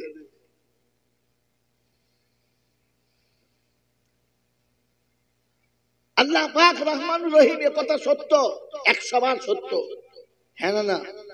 কিন্তু তিনি একদল মানুষকে বলেছে, বান্দা ভুল বুঝে তওবা করবে, আমি টুটি ধরে তওবাকারীকে জাহান্নামে কুত্তার বাচ্চার মতো ফেলবো, আর জাহান্নামে বলবো ধর মাল ধর। আল্লাহ তুমি রহমানুর রহিম, তওবা করছে বলে তো রাখ তো তওবা। যখন তওবা করতে বলেছিলাম তখন করেছিলিস? মনে থাকবেন ইনশাআল্লাহ? হ্যাঁ, মনে থাকবেন ইনশাআল্লাহ? তো জুমার দিনে আল্লাহ ঈমানদারদের নামাজে ছুটে আসতে বলেছিল, ঈমানদারদের জুমার দিনে ডেকেছে। গোটা জিন্দেগিতে একবার তার নমুনা দেখবেন, এরকম চিটিং বাজ দেখবেন, খুতবার সময় ঢুকবে আর সালাম দিলে পালাবে, আগে আসবে না, খানিকক্ষণ খোদার ঘরে বসবে না, তখন বুঝ যাবে উটকো মাল চলে গেছে, এদের জন্য জুম্মা না। মনে থাকবেন ইনশাআল্লাহ? হ্যাঁ, মনে থাকবেন ইনশাআল্লাহ বন্ধু। তাহলে বোঝা গেল যারা উটকো ঢুকলো আর হুটকো চলে গেল, ওদের জন্য জুমা। জোরে বলেন ওদের জন্য জুমা, জোরে বলেন ওদের জন্য জুমা। তো যারা গোটা বছরে নামাজ পড়ে না তারা ভিতরে ঢুকেছে, এ হারামিরা ওই রকম উটকো মাল, এ মালটা না। না, আপনাদের এখানে এরকম নেই, আমাদের দেশে আছে। প্রথম তারাবির দিনে এত লোক ঢুকেছে, মনে হচ্ছে মসজিদের ছাদ ভেঙে ডবল করতে হবে। ঈদের দিনে ফজরে আজান দিয়ে ইমাম সাহেব ভাবছে জামাত হবে না, একা পড়তে হবে। কি বলে ফেরেশতা বলছে উটকো মাল ঢুকে বুঝলি, বলছে ও মাল না, এই জুমার দিনে এসে প্লাস্টিকের টুপি বলে উটকো মাল ঢোকে, রমজানে উটকো মাল ঢোকে। কারণ জুমার দিনটা হচ্ছে ইমানদারদের, রমজান হচ্ছে ইমানদারদের। মনে থাকবে ইনশাআল্লাহ। কথা বলে চিন্তা করছে শালা আনলুম এক মনে করি তো উল্টো ঢালছে রে, আমাদের খাচ্ছে আমাদের ঢালছে কি। মেরে মহতম দোস্তার বুজুর্গ আল্লাহওয়ালা ভাইরা, এই সত্যটা যদি আমি না বলে দিয়ে যাই কবরে আমার বিপদ আছে বাপ, আমার বিপদ থেকে বাঁচার জন্য বলছি, বাকি তুমি বুঝে নাও। বাবাজিরা, সোনারা, লালেরা, জ্ঞানীজনরা, বুদ্ধিজীবীরা, আমার সোনামণি মায়েরা, বোনেরা, এতটা রাতে কষ্ট করে বসে আছেন আমার সোনার মা, কথাগুলো নোট রাখুন, নিয়ে যান, আর কাল সকালে বাচ্চাদের কাছে একটু আস্তে করে খুলে প্রকাশ করে দেন। তো আল্লাহ পাক জুমাতে ইমানদারদের ডেকেছে, কাদের? জোরে বলে। আর বলেছে চট করে আসবি, দেরি করবি না। ইয়া আইয়ুহাল্লাযীনা আমানু ইযা নুদিয়া লিস-সালাহ মিন ইয়াউমিল জুমআহ ফাসআউ ইলা যিকরিল্লাহ, তখনই আসবি, মোটে দেরি করবি না। আর পরে বলছে ওয়াজারুল বাইআ, যে ব্যবসা, যে চাকরি, যে জায়গা, যে শোন, যে জায়গাতে বসে আছিস ওখান থেকে তখনই উঠে আসবি, আর ওটাকে ধরে রাখবি না। আমরা বধূ কলার লোকের আল্লাহকে একটা জিজ্ঞাসা করতেই পারি, পাই না আল্লাহ তাহলে সংসার চলবে কি করে, ছেলে মেয়েরা খাবে কি, আমাদের এই দুনিয়ার স্ট্যাটাস হবে কি করে, কোমরে বল আসবে কি করে? তো কোরআন শোনাচ্ছে রিজালুল্লা তুলহিহিম তিজারাতুন ওয়ালা বাইউন আন যিকরিল্লাহ, যাদের ব্যবসা, যাদের বাণিজ্য, যাদের টাকা, যাদের পয়সা, যাদের স্ট্যাটাস, যাদের চাকরি, যাদের কল, যাদের কারখানা, যাদের মিল, যাদের ফ্যাক্টরি, এই সমস্ত বাধাগুলো ধরে রাখতে পারলো না, আমার জিকির থেকে দূরে রাখতে পারলো না। আমি আল্লাহ পাক শুনছি আল্লাহু ইয়ারযুকু মাইয়াশাউ বিগাইরি হিসাব, আমি আল্লাহ তাদের বেহিসাব রুজির ব্যবস্থা করব, যেটা কল্পনাতে আসতে পারে। জোরে বলেন না। দলিল ওয়ামাইয়াত্তাকিল্লাহ ইয়াজআল লাহু মাখরাজা, আব্দুল জালাল বলেন বান্দা আমার উপর যখন পাক্কা ভরসা করে নেবে, আমি এমন জায়গা থেকে রুজির ব্যবস্থা করব, এমন জায়গা থেকে বান্দা রহমতের ব্যবস্থা করব, পৃথিবীর দর্শন যেখানে কাজ করে না, লজিক যেখানে কাজ করে না, পৃথিবীর কোন বিদ্যা যে জায়গায় পৌঁছায় না, আমি ওখান থেকে বাঁচার ব্যবস্থা করে দেব। আল্লাহ পাক শোনাচ্ছেন, বলছে বান্দারে ফাসিরু ফিল আরদি সুমানদুরু কাইফা কানা আকিবাতুল মুকাদ্দিবিন, হাযা বায়ানুল লিন্নাস ওয়া হুদাও ওয়া মাউইযাতুল লিল মুত্তাকিন। পৃথিবীতে বিশ্ব ব্রহ্মাণ্ডে বিরাজ করো আমি আল্লাহ, আমার বানানোর নিয়ামতের দিকে একটু খেয়াল করো। আর আমি আল্লাহ পাক শুনিয়ে দিচ্ছি, মনে রেখে দাও, বায়ান কিন্তু মুত্তাকিদের জন্য, সকলের জন্য হেদায়েতের বায়ান না। নসিহত মুত্তাকিদের জন্য, নসিহত সকলের জন্য না। হাযা বায়ানুল লিন্নাস, বায়ান বক্তৃতা চিল্লা চিল্লি সবার জন্য, কিন্তু ওয়াজ হলো মুত্তাকিদের জন্য। রব্বুল আলামিন আল্লাহ, সব তো শুনলাম, সব তো বুঝলাম, একটু চোখে দেখলে খুশি হতাম। আল্লাহ পাক বলে আর ফেরেশতারা রে, আমার বান্দা এরকম বলতে পারে, তাই ঘটনা আগে থেকে জমা রেখে বলছি অফিলাউহিন মাহফুজ, লাহে মাহফুজে তার নকল রেখেছিলাম, আজ জামিনে নামিয়ে দিয়ে বলেছি হাবিব রে, তোর উম্মত যখন এরকম প্রশ্ন করবে এই নমুনাটা তাদের দেখাবি। বললে হুজুর কি দেখাবে? বাবাজিরা, সোনারা, লালেরা, জ্ঞানীজনরা, সুধী মানুষেরা, কিয়ামতে আমরা ভালো মানুষের সঙ্গে থাকতে চাই না খারাপ মানুষের সাথে। ইচ্ছার উপরে কাজ হবে না কর্মের উপরে? এই কথা বলেন, বুঝে বলেন। রাত্রি 12টা বেজে গেছে, আমারও 12টা বেজে গেছে, আপনাদেরও বেজে গেছে।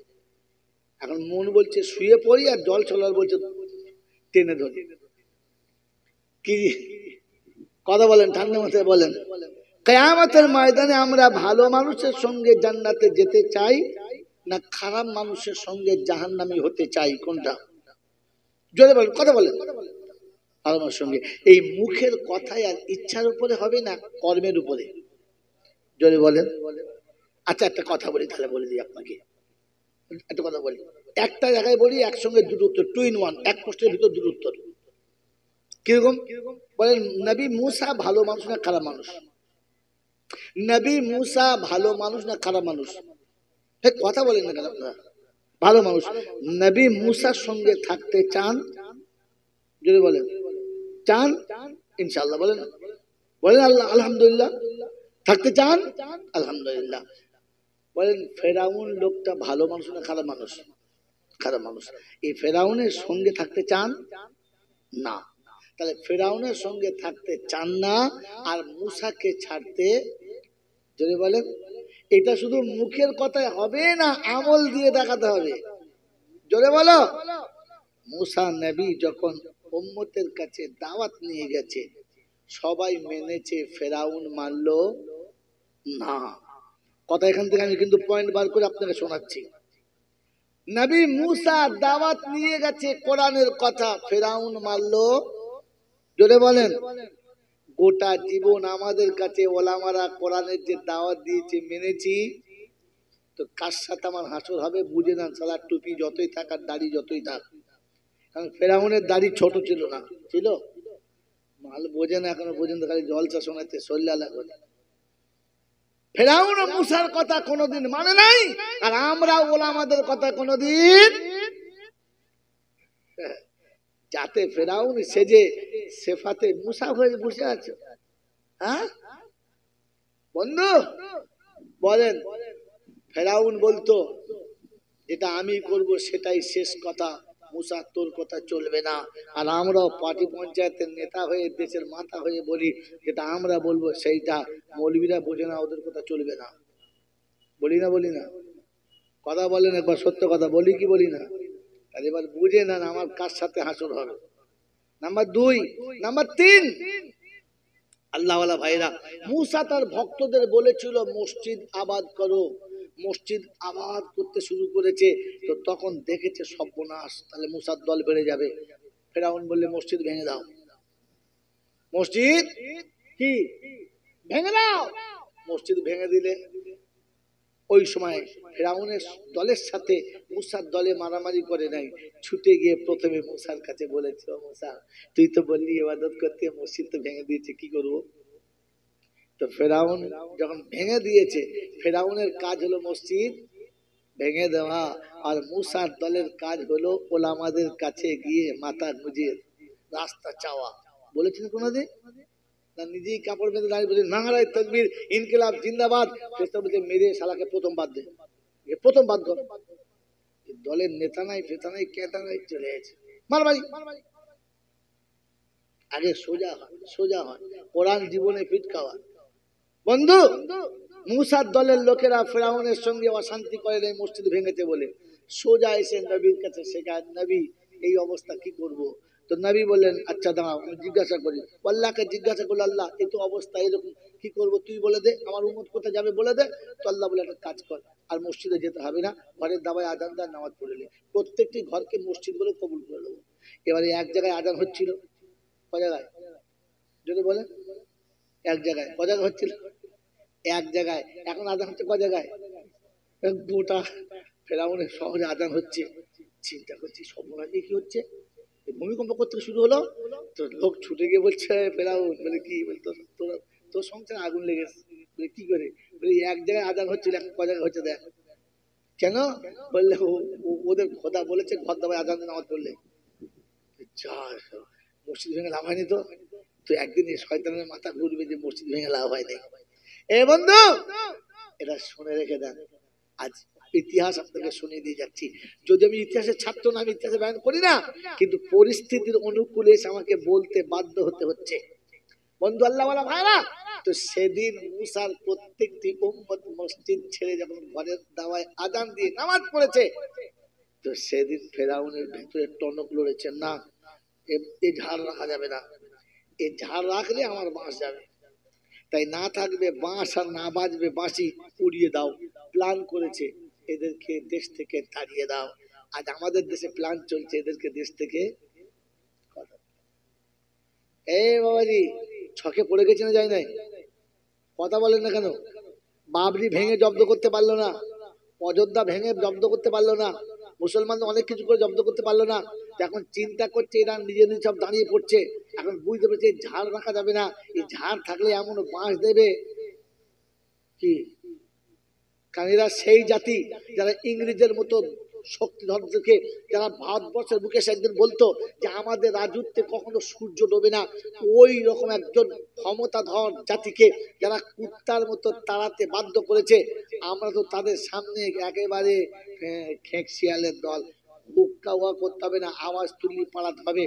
চিন্তা করছে এদের কি আর রাখা যাবে? কথা বলে না। তো এখন কার? মুসার দলের লোকেরা গিয়ে মুসাকে বলছে, মুসা অবস্থায় এই, আজান দিলে আমিও নেই, বাড়িও নেই। বলে তাই? বললে হ্যাঁ। বলে দাঁড়া, তো রবের কাছে জিজ্ঞাসা করছে, রব্বানা একটা ব্যবস্থা কর, কত সহ্য করবো লাঞ্ছনা, কত সহ্য করবো যন্ত্রণা, আমার উম্মত আর পাচ্ছে না, তুই ব্যবস্থা কর। তো আল্লাহ পাক বলছে, মুসা বেরিয়ে পড়। বলছে কোথায়? বলে ঘর থেকে। বলে আল্লাহ অপরাধ ওরা করলো, অন্যায় ওরা করলো, জুলুম ওরা করলো, অত্যাচার ওরা করলো, আর আমার ঘর ছাড়তে হলো। বলে বেরো, আমার কথা শোন, বেরো। বার হয়ে পড়েছে। দলের লোকদের বলে ভাই জামা কাপড় ঝোলা ঝাপটা মোটামুটি যা নেওয়ার মতো নাও আর বেরিয়ে পড়ো। সব বেরিয়ে পড়েছে। বলছে মুসা শেষবেলা ঘর ছাড়া করলি তো? বলে তুই বেরো না, তুই বেরো। যখন চলতে শুরু করেছে অন্ধকার রাতে, সামনে নীল দরিয়া, বলছে মুসা এবার সামনে কি আটকুড়ো, পিছুলে নিবংশ, কোনটা দি? পিছুলে ফেরাউন, সামনে নদী, এইবার কি করবি? তা মুসা বলেছে ইন্নাল্লাহ মাই, আল্লাহ আমার সাথে আছে, তোরা ধৈর্য ধর, আল্লাহ আমার সাথে আছে। ফেরাউন তার দল নিয়ে একেবারে ঝাঁপিয়ে চলে আসছে। তো জিজ্ঞাসা করছে আল্লাহ এবার, এই মুসা ঘাবড়াস না, তোকে ঘর ছাড়া করেছি, ওকে দুনিয়া ছাড়া করব ব্যবস্থা করছি, ওকে দুনিয়া ছাড়া করব ব্যবস্থা করছি। বললে আল্লাহ কি করব বলো? দলের লোকেরা বলছে মুসা ব্যবস্থা কর, মার অনিবার্য, একেবারে দরজার কাছে কান মুতো দেখা যাচ্ছে, খালি ঝাললি হয়, ওই তুই চুপ কর না। হাতে লাঠি ছিল, সাবাত করে পানিতে মেরেছে। ও দলের লোকেরা বলছে মাথা খারাপ হয়ে গেছে, লাঠিটা রেখে ফেরাউনের মাথায় মারলে কাজ হতো, সারা পানিতে মেরেছে, কোনো বুদ্ধি আছে? হ্যাঁ না বলেন? যেমনি পানিতে মেরেছে, কোরআন আসছে ফাজরিদ বিআসা কাল বাহার সঙ্গে সঙ্গে পানির 12টা ভাগ হলো, আর প্রত্যেকটি দলের মানুষ তার নিজের রাস্তা দিয়ে গড়গড় গড়গড় করে চলে যাচ্ছে, ছুটতে ছুটতে যাচ্ছে। ফেরাউনের সঙ্গে তার দলবল এসেছে, মুসার সঙ্গে তার দলবল এসেছে। যখন নদীর মাঝখানে চলে গেছে, কেউ কাউকে দেখতে পাবে না, তাই মাঝে মাঝে বরফ কেটে জানালা করা আছে, এরা ওকে ওরা তাকে দেখছে, নাম ধরে কথা বলছে, ছুটছে, চল চল চল বড় ভাই, চল চল ছোট ভাই চল, ছুটতে চলছে, একেবারে মাঝ দরিয়ায় চলে গেছে। ফেরাউন দলবল নিয়ে নদীর কিনারায়। ফেরাউনের দলের বলছে পালালো তো মুসা, ধরতে পারলি? এই ধরতে পারলি? বোকা কথা। এতদিন বাদশাহী মাটির উপরে করেছি, আজ থেকে বাদশাহী পানির উপরে করবো। চালা ঘোড়া। যখন ঘোড়া পানিতে ছুটিয়ে দিয়েছে, ওই মুসা রাস্তায় ছুটিয়ে দিয়েছে, আল্লাহ পাক বলছে মুসা একটু টেনে পাটা বাড়া, বাকি আমি করছি।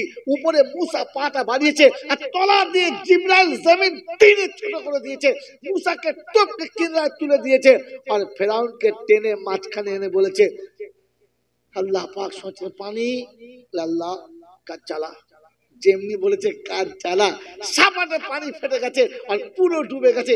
মাটির তলা থেকে ডুবে পানি খেয়ে বুক করে ভেসে উঠে বলছে আমানতু বিরব্বি মুসা ওয়া হারুন।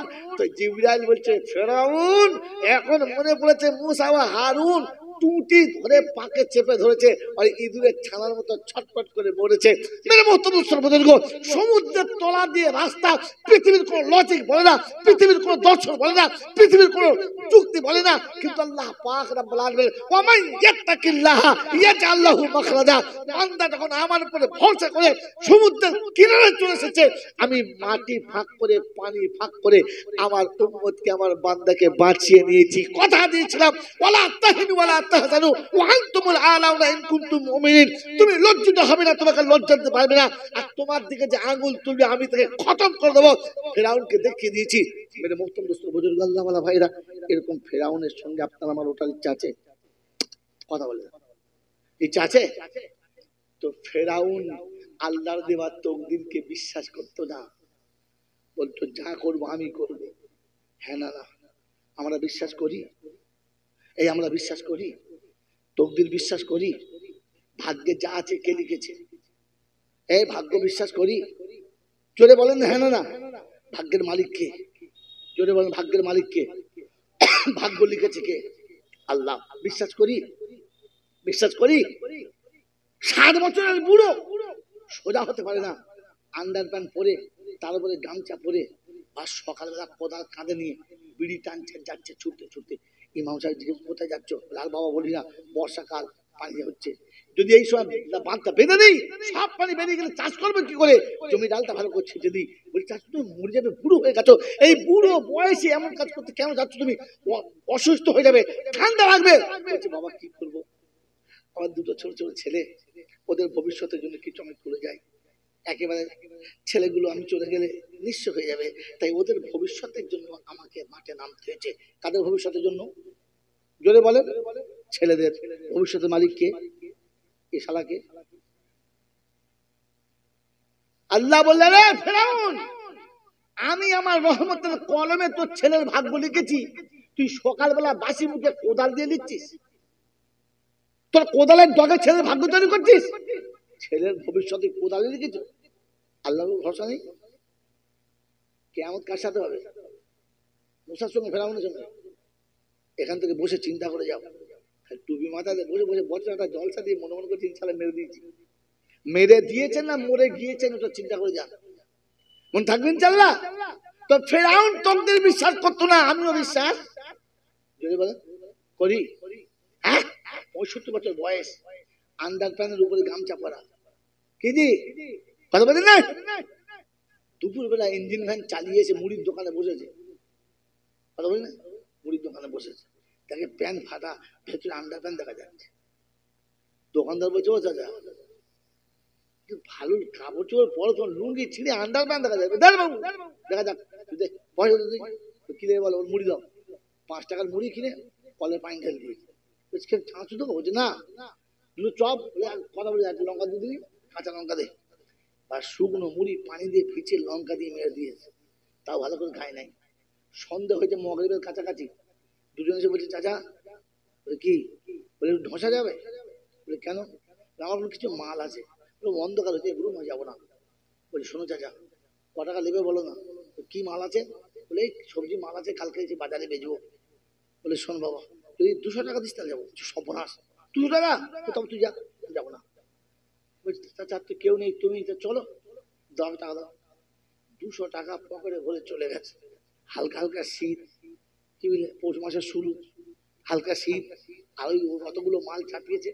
এবার ট্রেনে খেজুরে কোনো রকম এনে আপনাদের এখানে নামিয়ে দিয়ে, বধুবেলায় নামিয়ে মাল খালি করে ইঞ্জিন ভ্যানটা টেনে এনে বাড়ির কাছে নামিয়েছে। বাড়ি যখন এসে বসেছে, ওই শীতকালে ঘাম আসছে আর হাঁপাচ্ছে, মন যেন ক্যানিং এর 22 পুকুরের বই ছেড়েছে। বউ বলছে মরে যাবে রে, বাজগুলা মরে যাবে। সর্ষের তেল তাড়াতাড়ি করে রসুন দিয়ে থেতে গরম করে বুকে মালিশ করছে, আর বলছে তোমাকে বললু অত খাটতে হবে না, কেন তুমি গেলে, কেন গেলে? ওই রকম সময় বুকে মালিশ হচ্ছে আর চোখ দিয়ে পানি আসছে, বলছে ওদের তোর জন্য। বলে কেন? বলে দুটো ছেলে জন্ম দিলেই বিয়ে করে 2 বাঁদর গাছে উঠে বললো, তোকেও দেখে না আমাকে দেখে না, এই বুড়ো বয়স আমি মরে গেলে তুই খাবি কি করে? তাই তোর ভবিষ্যতের জন্য আমি এতটা খাচ্ছি, কাল ভবিষ্যতের জন্য।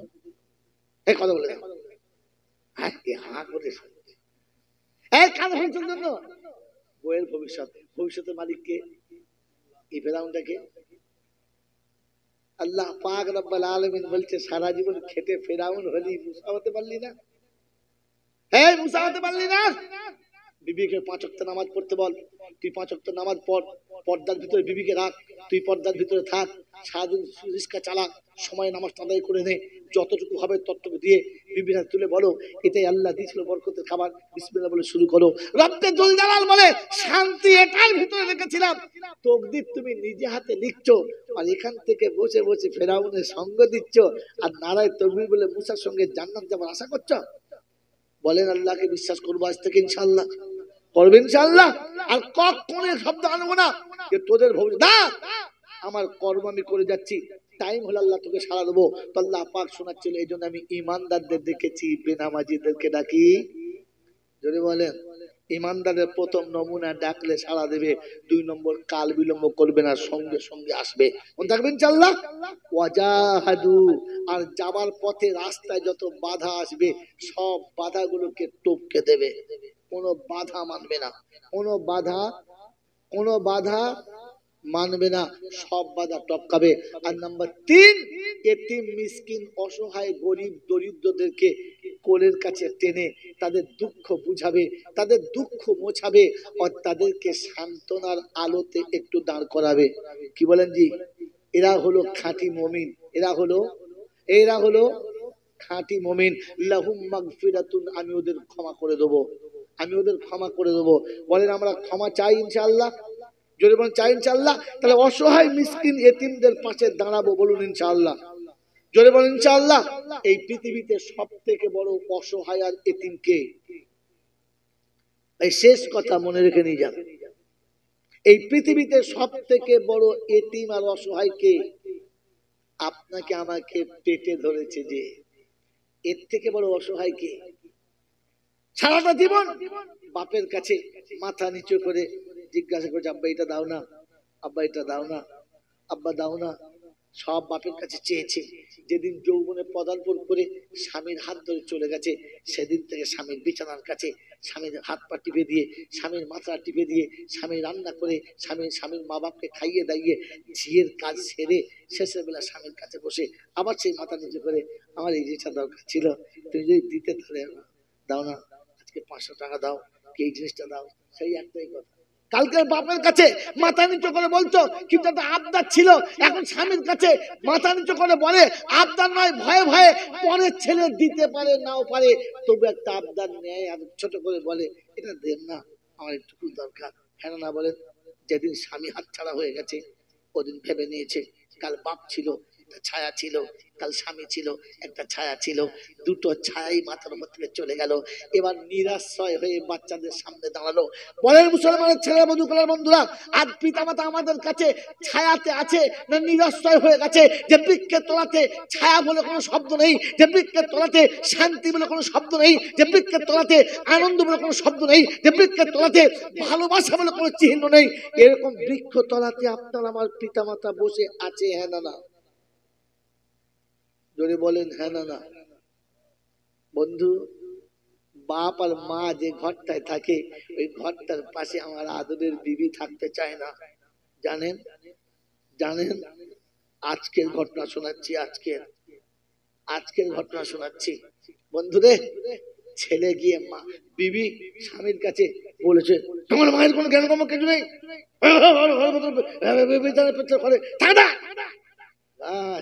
যেমনি কানের কাছে বলেছে, এ তো হারামির আওলাদ, ওর আওয়াজে মন গরম হয়ে গেছে, বলছে দাঁড়া ব্যবস্থা করছি। আস্তে করে মায়ের ঘরের ভেতরে গিয়ে মার কাছে বসে বলছে, মা, বলে কি? বাথরুমের ভেতরে খাবার দিলে খাওয়া যায়? বলে না। বলে ধরে নাও কেউ ভুল করে বাথরুম ঘরে বাথরুম করে দিয়েছে, পানি ঢালে নাই, ওর পাশে বসে খাওয়া যায়? বলে তাই সম্ভব, ওটা খাওয়া যায় না। তো বলছে তুমি এই যে বিছানায় রাতের বেলা পেচ্ছাপ করে ফেলো, মাঝে মাঝে পায়খানা করে ফেলো, আমার আদরের বিবি পাশে ধরে শুয়ে থাকে, ওরা থাকতে পারবে? এবার পালাবে তো, তোমার এগুলো করা উচিত হচ্ছে? তো মা চোখের পানিতে মুছে বলছে, বাবারে, আগামী দিন থেকে খাবো না, পেচ্ছাপ পায়খানা করবো না, আর তোর বিবিকে ঘর থেকে যেতে হবে। যদি বলে ভালোবাসা আছে, শান্তি আছে, আদর যত্ন আছে, এরকম নিরশ্রয় জায়গাতে মা চুপচাপ বসে আছে। বন্ধু, আপনারা তো রমজান পেয়েছিলেন, যেটা বলবো বলে একদিন গিয়েছিলাম, কিন্তু সম্ভব নয় এত রাতে আর বলা, মানসিকতা কেটে যাচ্ছে, মন ভেঙে যাচ্ছে, তাই বলতে আর ইচ্ছে যাচ্ছে না। তবে শেষটুকু বলে দিতে বাধ্য হচ্ছি। বন্ধু আল্লাহ ভাইরা, জ্ঞানীজনরা, সুধী মানুষেরা, এই রমজান যেদিন চলে গেছে, রমজান চলে গেছে না তাড়িয়ে দিয়েছি? তাড়াতাড়ি বলেন, রমজান চলে গেছে না তাড়িয়ে দিয়েছি? ঠিক কথা বলেন কেন এরা? রমজান চলে গেছে না তাড়িয়ে দিয়েছি? জোরে বলেন। চলে যাওয়া তাড়িয়ে দেওয়া দুটোর মধ্যে তফাৎ জানেন? জানেন না? লেখাপড়া শিখুন, বিদ্যা শিখুন, জ্ঞান অর্জন করুন, জাতির উচ্চ শিখরে দাঁড়ান, জাতিকে অন্ধকার থেকে আলোতে আনেন, মানুষকে ভুল পথ থেকে সোজা পথে আনেন। আপনি যে বোঝার চেষ্টা করেন বন্ধুরে, চলে যাওয়া তাড়িয়ে দেওয়া দুটো এক না। চলে যাওয়া তাড়িয়ে দেওয়া দুটো এক না। চলে গেলে মনিব কাঁদে, তাড়িয়ে দিলে চাকর কাঁদে। যেদিন চাকরকে বাড়িওয়ালা তাড়িয়ে দেয়, কাঁদতে কাঁদতে যায় আর বলে যায়, আমার কোনো ভুল হলে মাফ করে দিও, আর হয়তো কোনোদিন দেখা হবে না। হ্যাঁ না। আর যেদিন কাজের মানুষ চলে যায়, ওদিন মালিকের চোখে পানি আসে, এতদিন থাকলি বাপ, চলে যাচ্ছিস রে? হ্যাঁ গো চাচা, আজ অনেকদিন হয়ে গেছে, এবার বাড়ি ফিরে যাচ্ছি, আর আপনার কাছে থাকতে পারলাম না। ওই সময় মালিকের চোখটা পানিতে ছলছল করে, মালিকের বিবিরও চোখটা পানিতে ছলছল করে, কারণ সন্তানের মতো 20 বছর কাছে রেখেছিল। চলে গেলে কাঁদিয়ে যায়, আর তাড়িয়ে দিলে কেঁদে যায়। বলেন রমজান আপনাকে আমাকে কাঁদিয়ে গেছে, না আমি রমজানকে কাঁদিয়ে বাড়ি পাঠিয়েছি? ঈদের দিনে রমজান সকালবেলা বলে যায় তো, পরওয়ারদিগার আলম কাদের কাছে পাঠিয়েছিলে? যাদের কাছে আমি রহমতের ডালি নিয়ে এসেছিলাম, রহমতের প্রাসাদ নিয়ে খানচা নিয়ে এসেছিলাম, 10টা দিন যাদের বাড়ির সামনে বসেছিলাম, একদিনও তোমার সেই বান্দারা আমার কাছ থেকে তার রহমতটা নিতে চাইলো না। ওরে বোকা, তুই খালি চাইতিস, আমি ভাগ দিতাম না, গোটা খানচাটাই ঢেলে দিতাম, চালিয়ে চলে যাও। আল্লাহ পাক রব্বুল আলামিন বলে, মা যখন বাচ্চাকে দেয় তখন মেপে দেয় না, গোটা আঁচলটাই তুলে বলে নে, যতটা নিবি নিয়ে নে। আমার ফেরেশতারা বলতো নে নিয়ে নে। 10টা দিয়ে তো রহমতের ভাগ চাইতে পারলাম না, ইফতারি সামনে নিয়ে বসে ওই রবের কাছে বলতে পারলাম না, রব তোর ভয়েতে খাই নাই, এখনো তোর ভয়ে খাচ্ছি না, তুই খাস নাই তাই আমি খাই নাই, তুই বলবি না তো আমি খাবো না। যতক্ষণ তোর হুকুম হবে না ততক্ষণ পানি থাকবে, পিপাসায় কলিজা ফেটে গেলেও তবু পানি এক ফোঁটা পান করবো না। এই আত্মনাথের কথাটা রবের কাছে শুনিয়ে হাত তুলে বলেছে, আল্লাহ তোর ভয় যদি দিলে থাকে, বলে এই ভয়টার বিনিময় তুই বলেছিস ওয়ালিমান খাফা মাকাম রাব্বিহি জান্নাতান, তাকে দুটো জান্নাত দেবো। একটা তো দে, কমপক্ষে দুটো দিস আর না দিস। আমার বন্ধুরা, আমার আল্লাহওয়ালা ভাইরা, কেন যেন না সুদী মানুষেরা, আমার সোনামণি মায়েরা বোনেরা, কথা শুনতে হয়, ভাবতে হয়, আর ভেবে বুঝে নিতে হয়। কার্টুন দেখে মানুষ মোবাইলে, মাঝে মাঝে দেখে না? এই আমরা দেখি না ছোট ছোট কার্টুন দেখি না।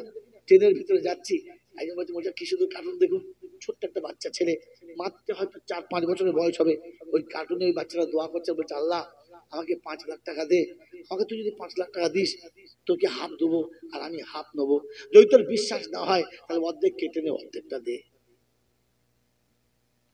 শুনে সবাই হাসলো, আমার চোখে পানি এসে গেল, আর ভাবলাম রব্বুল আলামিন, আল্লাহ ওই মাসুম মিথ্যা বলুক আর ভুল বলুক, ওইটুকু যদি মুমিন বলতো যে রব্বুল আলামিন আল্লাহ আমি তোর হাবিবের উম্মত, তুই 10টা দিন রহমতে দিয়েছিলিস, আমি নিতে পারলাম না, একটা দিনও তো হাত বাড়িয়েছিলাম, আমার রহমতের ভাগটা দিয়ে দে, তোর যতটা ইচ্ছা আল্লাহ ততটা দে, তোর ইচ্ছা মতো দে, সবটা না দিস তো কিছুটা দে। এতটুকু যদি আমার জাতি বলতে পারতো, তো রমজানের পরে এক একজনকে আল্লাহর ওলি মনে হতো, আর শয়তানি করতো না, আর ফজরের নামাজ কাজা হতো না।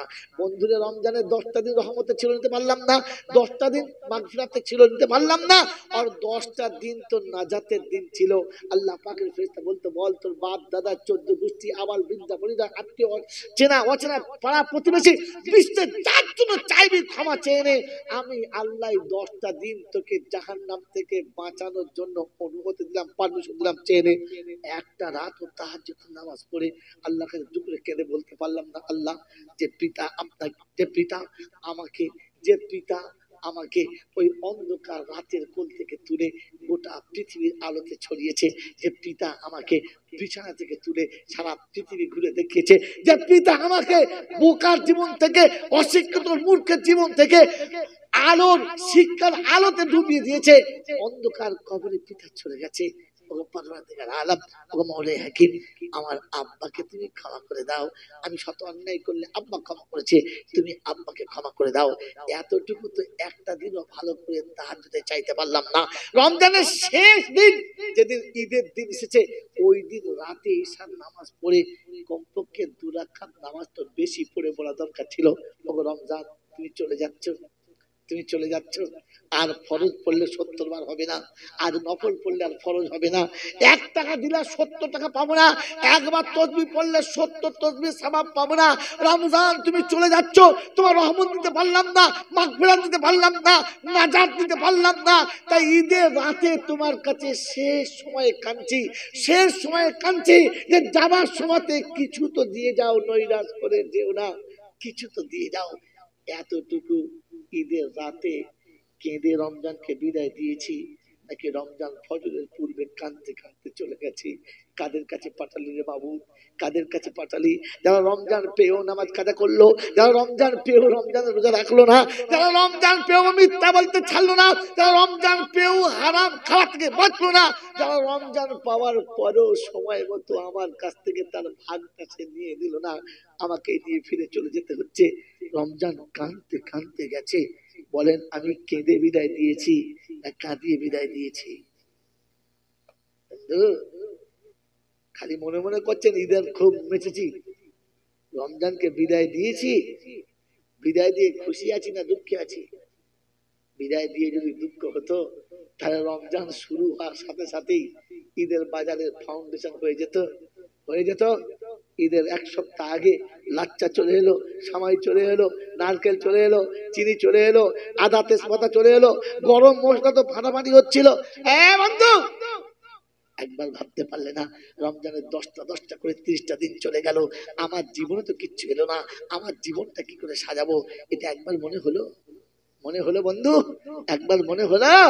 ঈদের দিন সকালে ওঠার আগে সন্ধ্যাবেলা চাট করেছো, ঈদের নামাজ শুরুতেই হবে, ঈদের নামাজ পড়ে বন্ধুর বাড়ি, তারপরে বান্ধবীর বাড়ি, তারপরে শ্বশুর বাড়ি, তারপরে শালার বাড়ি, তারপরে এর বাড়ি ওর বাড়ি ঘুরবো, রাত্রি 12টার পরে বাড়ি ফিরবো। লিস্ট তৈরি করা হয়ে গেল। বলো না বন্ধু, হাত জোড়ে করে বলছি, পায়ে হাত থেকে বলছি, বলো, রমজানের ঈদের নামাজ পড়ার আগে রাতে কল্পনা কখনো করেছিলে, মা কাল সকালে তোর বাড়িতে যাব, কাল সকালে তোকে দেখা করব? ঈদের নামাজের দিন সকালে ঘুম থেকে উঠে ফজরের নামাজ পড়ে বাড়ি ফিরেছি, বাচ্চা গোসল করছে, মা সাজাচ্ছে, ছোটরা গোসল করছে, বড়রা সাজাচ্ছে, সব সুন্দর সাজ সাজ চলছে, শুধু সাজ সাজ ব্যবস্থা চলছে, যার যেমন পোশাক সে সাজতে শুরু করেছে। সবাই সেদিন তার মায়ের কাছে আদরের আর ভালোবাসার খাবার খাচ্ছে। তোমার বসে বসে একবার মনে পড়ে নাই যে মা আজ তুমি নেই, তাই আমাকে আব্বা বলে ডেকে কোলের কাছে বসিয়ে মুখে একটু মিষ্টি খাবার দেওয়ার মতো কেউ নেই? আজ তুমি নেই, তাই বলার মতো আমার কাছে কেউ নেই যে আমার 1 গ্লাস শরবত খাওয়া, একটা মাস রোজা রেখেছিস, আজ সকালে 1 গ্লাস শরবত খা। এই শরবতটা দেওয়ার মতো কেউ নেই। গোসল হয়ে গেছে, পরনের পোশাক পরে ফেলেছো, সবাই যখন সেজেছে, তখন মনে হলো না যে সবার বাড়ি যাওয়ার আগে একবার আমার মায়ের কাছে দেখা করে আসি? অন্ধকার কবরের কাছে মা শুয়ে আছে, একবার মায়ের কবরের কাছে গিয়ে সালাম দিয়ে বললেন, মা তুমি চলে এসেছো, আমি ভুলে যাই নাই। তুমি হয়তো ভেবেছো মেয়ে বাচ্চা পেয়ে ভুলে গেছি, সংসার পেয়ে ভুলে গেছি, ভুলি নাই। তুমি চলে এসেছো, আমি মনে রেখেছি। তাই আজকে ঈদের দিনে আমি নিজে সেজেছি। তুমি আমাকে প্রতিবার সাজিয়ে দিতে, তুমি চলে এসো, আমাকে সাজাবে? সাজাবার কেউ নেই। সকালে উঠে আব্বা বলে ডেকে কোলের কাছে বসাবার কেউ নেই। সামনে খেজুর আর পানি দিয়েছে, সামনে খেজুর আর পানি দিয়েছে, কিন্তু মা তোমার মতো কেউ বলে নাই আব্বা এটা খেয়ে নে। এই আব্বার শব্দটা শুনতে পাই নাই, তাই খাওয়ার পরে নিরুপায় হয়ে টুকটুক করে এসেছি তোমার কবরের কাছে। তোমাকে ভুলি নাই মা, তাই তোমার পোশাকটা, তোমার শাড়িটা খালার কাছে, মাসির কাছে, ফুপুর কাছে, কিংবা তোমার কোনো বান্ধবীর কাছে পোশাকটা দিয়ে চলে এসেছি। আমি তোমাকে ফাঁকি দিয়ে আসি নাই। মায়ের কবরের কাছে দাঁড়িয়ে আল্লাহর দরবারে হাতটা ধরে বলতে পারলেন, রব্বুল আলামিন, আল্লাহ ঈদ তো চলে এলো, ঈদের পোশাক তো সবার পরিয়ে দিলাম, আমি আমার ক্ষমতা মোতাবেক সবার পোশাক পরিয়ে দিলাম, কিন্তু আমার হতভাগী মা শুয়ে আছে, ওখানে আমার ক্ষমতা চলে না, তাই তোমার কাছে হাত তুলেছি, তোমার কুদ্দুতি পোশাক একটা আমার মাকে পরিয়ে দিও। আমাদের জীবনের ঈদ বাসি হয়ে যাবে, আমার মায়ের জীবনের ঈদ যেন বাসি না হয়, আমার মায়ের জীবনের ঈদটা যেন কখনো বাসি না হয়। আমার বন্ধু, আমার আল্লাহ ভাইরা, ওই কবরের কাছে দাঁড়িয়ে চোখের পানি ফেলে মাকে সান্ত্বনা দিতে পারলে না? তুমি দাঁড়াতে, আল্লাহ পাক জিজ্ঞাসা করতে মাইয়াব কি ফিল আরদে ইয়া আইয়ুহাল মালাইকা ইয়াউমাল ঈদ, আজ ঈদের দিন, আয় ফেরেশতারা এরকম করে কি কাঁদে রে? বলে হাজা ফালা ইবনে ফালা, এটা অমুকের বেটা অমুক কাঁদে কিসের জন্য? বলে অসহায় সন্তান নিরুপায় হয়ে, মাতৃ ছায়া হারিয়ে আজ নিরুপায় হয়ে মায়ের কবরের কাছে এসে দাঁড়িয়েছে যে মা তুই নেই, তাই ঈদ আছে, ঈদে সেই আনন্দ নেই, তুই নেই, ঈদ আছে, ঈদে সেই ভালোবাসা নেই। ঈদ মা তুই নেই, ঈদ এসেছে কিন্তু ঈদের মধ্যে সেই আনন্দের ফোয়ারাগুলো নেই, নিরুপায় হয়ে এসেছি। রব্বে জুল জালাল বলে ফেরেশতা সাক্ষী থাক, ওই বাচ্চা যখন সংসার ছেড়ে মায়ের কবর পর্যন্ত আসতে পেরেছে, আমি আল্লাহ ওরা আসতে দেরি হয়েছে, ক্ষমা করতে দেরি হয় নাই। ওর চোখের পানির বিনিময়ে আমি আল্লাহ রাব্বুল আলামিন ওর মায়ের কবরটাও জান্নাতের বাগান করলাম। আমার বন্ধু, আমার আল্লাহ ওরা ভাইরা, ওই অসহায় মায়ের কবরের কাছে দাঁড়ানোর মতো ক্ষমতা হয় নাই। আপনি অসহায়ের পাশে দাঁড়াবেন, মায়ের কবরের কাছে যেখানে কিচ্ছু লাগতো না, এখানেও দাঁড়াতে পারলাম না। আমার বন্ধু, আমার আল্লাহ ভাইরা, এরপর ঈদের নামাজ পড়তেন, এরপর ঈদের নামাজ পড়তেন, আর ঈদগাহে গিয়ে বলতেন আল্লাহ রমজান হারিয়ে ফেলেছি, রমজান হারিয়ে ফেলেছি, কিন্তু ঈদ এখনো রয়েছে। তাই ঈদের দিনের ওসিলা করে কমপক্ষে তুমি আমাদের জীবনটাকে পাল্টে দাও। এটা ঈদের নামাজে আরেকবার বলা দরকার ছিল, আরেকবার সুযোগ ছিল। আমার বন্ধুরা, আমার আল্লাহ ভাইরা, আমার জ্ঞানীরা, বুদ্ধিজীবীরা, আমার সোনামণি মায়েরা বোনেরা, ঈদের আনন্দের এই কথাটুকু আজও পর্যন্ত নিজেদের জীবনে ফিরিয়ে আনতে পারলাম না। আল্লাহর প্যারা নবী সাল্লাল্লাহু তাআলা আলাইহি ওয়াসাল্লাম যেদিন মদিনা থেকে মক্কার জমিনে চলতে শুরু করেছে, মাকামে হামদা এসে মাকবারাতুল আমিনার পাশে দাঁড়িয়ে সমস্ত সাহাবীদের বাইরে রাখলেন, নিজে ভিতরে গেলেন, আর যাওয়ার সময় বলে গেলেন কান্নার আওয়াজ পেলে আসবে না। তোমাদের কাছে বলে যাচ্ছি, দেরি হলে কেউ ভিতরে প্রবেশ করবে না, সবাই চুপচাপ। আল্লাহ নবী ভিতরে গেলেন, আম্মা জান আমিনার কবরের কাছে দাঁড়িয়ে বললেন লাউ কুনতি হাইয়ান, যদি তুমি আজ বেঁচে থাকতে, যদি তুমি আজ বেঁচে থাকতে দেখতে পেতে আমি কত সাথী নিয়ে কবরস্থানের বাইরে দাঁড় করিয়েছি। মা বড় একা ছেড়ে দিয়ে চলে গিয়েছিলে, আজ আমি একা নেই, বহু সাথী আছে, সব সাথী আমার কাছে আছে, কিন্তু মা তুমি নেই। আমাকে রাহমাতাল লিল আলামিন বলে ডাকে, আমাকে আল আমিনা সাদিক বলে ডাকে, আমাকে আব্দুল্লাহ বেটা বলে ডাকে, আমাকে মুহাম্মদ রাসূলুল্লাহ বলে ডাকে, কিন্তু ইয়া মুহাম্মদ বলে ডাকলে তুমি যে মজাটা পেতাম ওই মজাটা কোথাও পাই না। আল্লাহ নবী বলেন একবার যদি আমাকে ডাকতে ইয়া মুহাম্মদ, আল্লাহ কসম করে বলছি আমি যদি নামাজ পড়তে শুরু করতাম আর নামাজ যদি ফরজ নামাজ হতো, আমি নামাজ ছেড়ে দিতাম আর ছুটে এসে আপনার সামনে দাঁড়িয়ে আপনার ডাকে সাড়া দিতাম। আপনার ডাকে সাড়া দেওয়ার পরে আল্লাহর ডাক আমার গিয়ে সাড়া দিতাম, আপনার ডাকের প্রাধান্য আগে দিতাম, আল্লাহর ডাকে সাড়া পরে দিতাম। আয় মুসলমানের ছেলে, যে নবী মায়ের ডাকে সাড়া দিতে আল্লাহর ডাকের সাড়াটাকে পিছিয়ে দিয়েছে, আপনি সেই নবীর উম্মত হয়ে ঈদের দিনে তো মায়ের কবরকে যেতে পারলেন না, গিয়ে বলতে পারলেন না, গিয়ে বলতে পারলেন না যে অসহায় তারা, সম্বল হারা, হেতা নেই কারো মা, মরা উপরে দিও না আঘাত, মেরো না খাড়ার ঘা, এখানে কারো মা নেই, কোলে কোলে নেবার কেউ নেই, আঁচলে ঢাকার মতো কেউ নেই, এখানে কারোর মা নেই, তাই অভাব আর অভিযোগ শোনার মতো কেউ নেই, নিরুপায় হয়ে ওরা পড়ে আছে, ওদের উপর আঘাত দিও না, ওরা ভুল করলে আমরা তওবা করছি। বন্ধু, এই অসহায় মায়ের কাছে আসার মতো সুযোগ আছে ইনশাআল্লাহ, আছে বলে আছে, আছে ইনশাআল্লাহ, যাবার ইচ্ছা আছে। কোরআন শোনাচ্ছে এরকম মায়ের কাছে যারা যাবে লাহুম মাগফিরাতুন, আমি আল্লাহ তাকে ক্ষমা করে দেবো, ক্ষমা করে দেবো। ওই বন্ধু, তোমাকে তওবা করে বিলাত দিয়ে পাড়ার লোক দেখে, দেশের মৌলবি দেখে তওবার মজলিস করতে হবে না। এরকম মায়ের কবরের কাছে দাঁড়াও, আল্লাহ তোমার জীবনের গুনাহ ক্ষমা করে দেবেন। তিনি তাকিদের শব্দ বলছেন, আমি আল্লাহ লাহুম মাগফিরাতুন, আমি তাকে ক্ষমা করবই করব। হুম মাগফিরাতুন বলতে পারতেন, লাম তাকিদ এনে বলেছে অবশ্যই আমি তাকে ক্ষমা করে দেবো। বন্ধু, যদি ক্ষমার আশা থাকে, জান্নাতে যাওয়ার আশা থাকে, তো বলেন এমন মায়ের কাছে দাঁড়িয়ে ক্ষমা চাওয়ার চেষ্টা করবেন ইনশাআল্লাহ, করবেন ইনশাআল্লাহ। মা তো নাই, আব্বা তো নাই, ঈদের দিন তো চলে গেছে। আল্লাহ নবী বললেন ইজামাত ইবনে আদমের কথা আমালা, আদমের বেটা যখন চলে গেছে আমল শেষ, একটা বাকি আছে, তার মধ্যে একটা হলো সাদকায়ে জারিয়া, সাদকায়ে জারিয়া, একটা হলো ওয়ালাদিন সালিহ ইয়াদু লাহু। হে মুসলমানের ছেলে, আল্লাহ নবী বলেছেন যোগ্য সন্তান হও, মায়ের জন্য কিছু হাত তুলে আল্লাহর কাছে ভিক্ষা চাও, চাইবেন ইনশাআল্লাহ, চাইবেন ইনশাআল্লাহ। যোগ্য যদি ছেলে হও, মায়ের যদি সত্যি রক্তের তৈরি হও তাহলে হাত তুলে মায়ের জন্য ভিক্ষা চাও, চাইবেন ইনশাআল্লাহ? যদি বলেন না চাইবেন ইনশাআল্লাহ, কিন্তু শুনিয়েছে মায়ের জন্য সাদকায়ে জারিয়া করে পাঠাও আর আল্লাহর কাছে ভিক্ষা চাও। ওই মায়ের জন্য সাদকায়ে জারিয়া করে ভিক্ষা চাওয়াতে আমরা সবাই রাজি ইনশাআল্লাহ। যদি বলেন রাজি ইনশাআল্লাহ, বন্ধু আপনার আমার মসজিদ আল্লাহর ঘর, গ্রামের মসজিদ, এই মসজিদটার জন্য আপনাদের কাছে শেষ অনুরোধ, একটা করে 1000 টাকা দেবে, এরকম 10টা বন্ধু হাত তোলেন, বেশি না।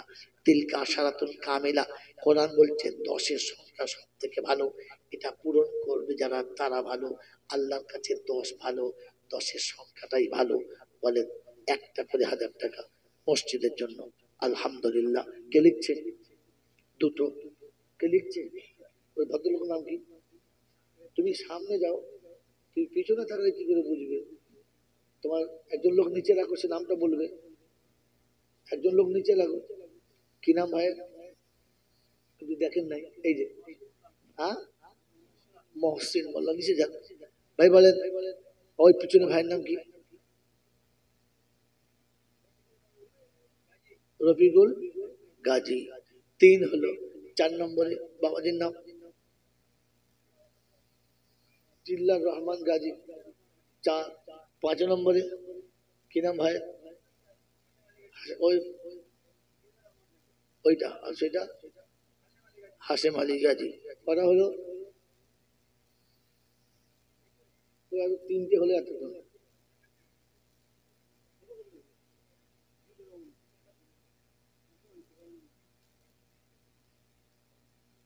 কটা হলো? 5টা হয়েছে? 3টে হয়েছে?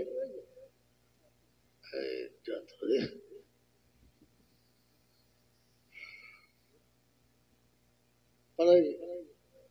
4টা। তোমার নাম হলে কটা হলো? 5টা। 6 নম্বরে 10টা বন্ধু চেয়েছে। চলেন ভাই তাড়াতাড়ি। 6 নম্বরে 5 পার হয়ে গেছে, মাত্র 1000 টাকা। একবারে পারলে এখন, নাহলে সারা বছর রমজান পর্যন্ত 1000 টাকা। এই 100 কোটি টাকা মাসে মাসে দেবেন, শোধ হয়ে যাবে। 100 টাকা মাসে মাসে। বলেন ইনশাআল্লাহ। আমানুল্লাহ ভাই একটা। 6টা হয়ে গেল। 7 নম্বরে জলদি বলেন ভাই, সময় চলে গেলে আর আসে না, সময় চলে গেলে আসে না, কাল চলে গেলে ফেলে না, এই জন্য তাড়াতাড়ি বলেন, তাড়াতাড়ি বলেন। 8 নম্বরে 7 নম্বরে কি আছে? 7 নম্বরে কি আছে? 1000 টাকা।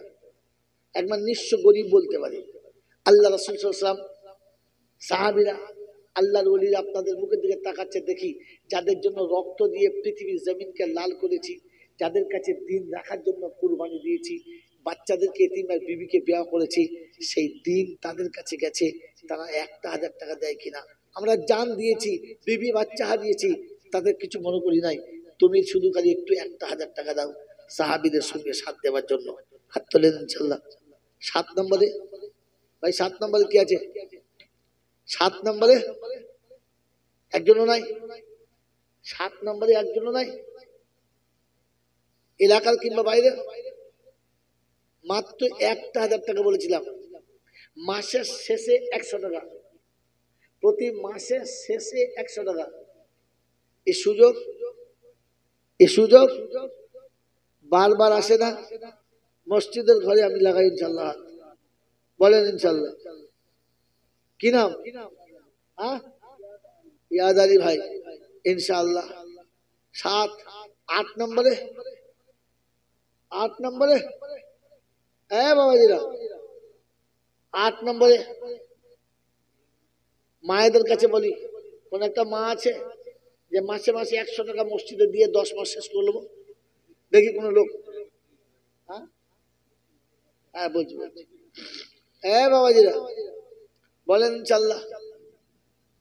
সরকারি ভাবে বৈধ কিংবা অবৈধ যেমনই হোক আমাদের আসছে। এখন তো মেয়েদের হাতে টাকা সরকার বাড়িয়ে দিয়েছে। আজি 100 টাকা মাসের শেষে। 8 নম্বরে কি আছে? 8 নম্বরে 10টা বন্ধু বলেছি, 7টা হয়ে গেছে। 8 নম্বরে কি আছে ভাই? 100 টাকা। 8 নম্বরে মাস্টার দুটো ছেলেকে বলো রোমান নিয়ে মেয়েদের কাছে যেতে, মায়েদের কাছে যাও।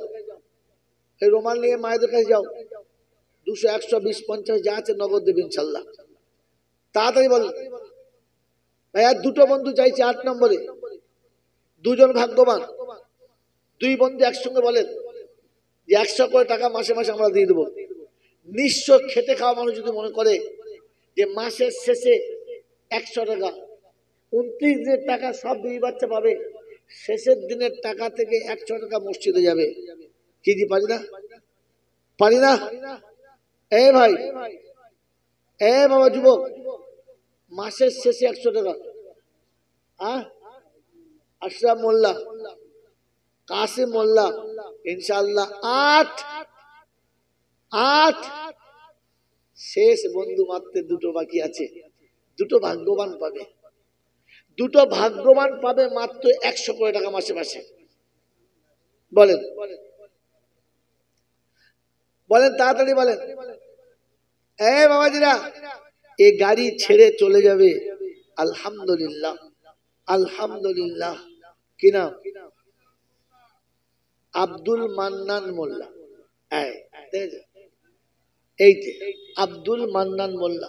মায়েদের কাছে বলছি, মায়েরা 10, 20, 50 যা আছে কমপক্ষে খোদার ঘরের জন্য দিয়ে দেন, যারা গেছে ওদের হাতে। এ বাবা, ওই তোমার লোক গেছে,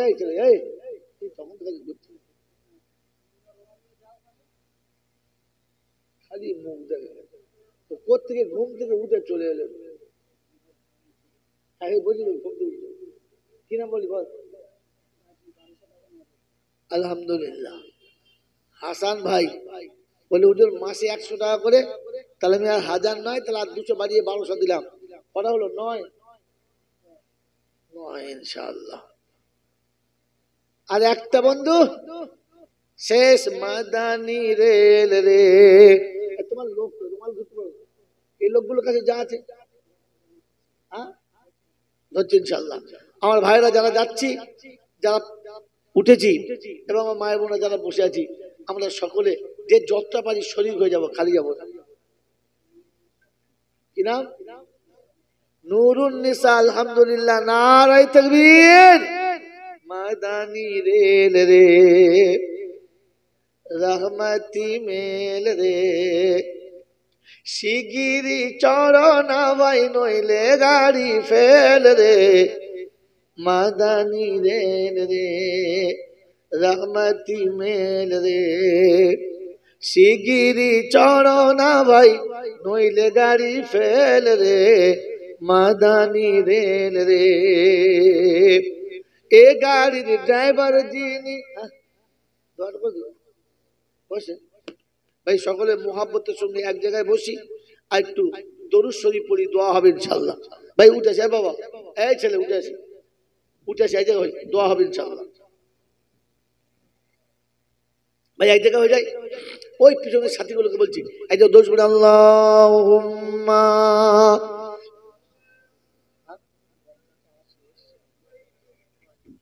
ভাই শুনে, আমার পরে এখনো বক্তা রয়েছে, আপনাদের চিন্তার কারণ নেই। রাতের ঘুম যা গেছে তো গেছে, আর এর পরে আর কত যাবে? ও বাবা, 1:30 পেরিয়ে গেছে, আবার দোষ কি জি? সাদা ভাত আর গোশ। 1:30 পেরিয়ে গেছে, আবার দোষ। এই জন্য আমি আর দোয়া করে মজলিস ভাঙবো না। আপনারা মুহাব্বতে দরুদ শরীফ পড়ুন। আমি গুনেহগার, কোনো কথা কষ্ট পেলে আমাকে ক্ষমা করুন।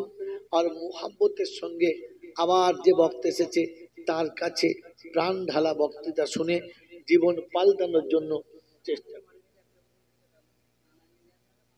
যে দিচ্ছে ওর নাম কি? হ্যাঁ, এই যে দিচ্ছে তোর নাম কি? এটা লিখে দাও। দোয়া করবো, শুধু 500 টাকা দোয়া করতে হবে না। হ্যাঁ রাখবে?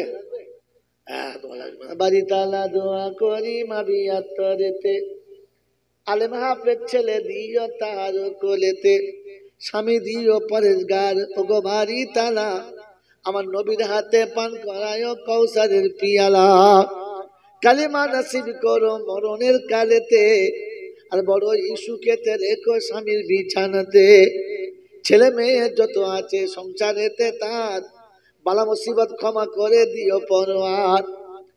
এই দোয়া করি খোদা আমি গুনহেগার, কবর ও হাসরে মায়ের করে দিও পার। মা বিয়ের কানে দিও সোনার দুল, হাতে সোনার চুড়ি, বাস করিতে দিও খোদা এসি দিসি গাড়ি। আর বাড়াবো? এটাই চিন্তা করে সব মেয়েরাই পেয়ে গেল, আমরা কিছু পাই নাই। তুই টাকা দিয়েছেন তো কি পাবি? আল্লাহ রাব্বুল আলামিন আপনাকে আমাকে ভাবার আর নেওয়ার তৌফিক দিক। সকলে দরুদ শরীফ আল্লাহুম্মা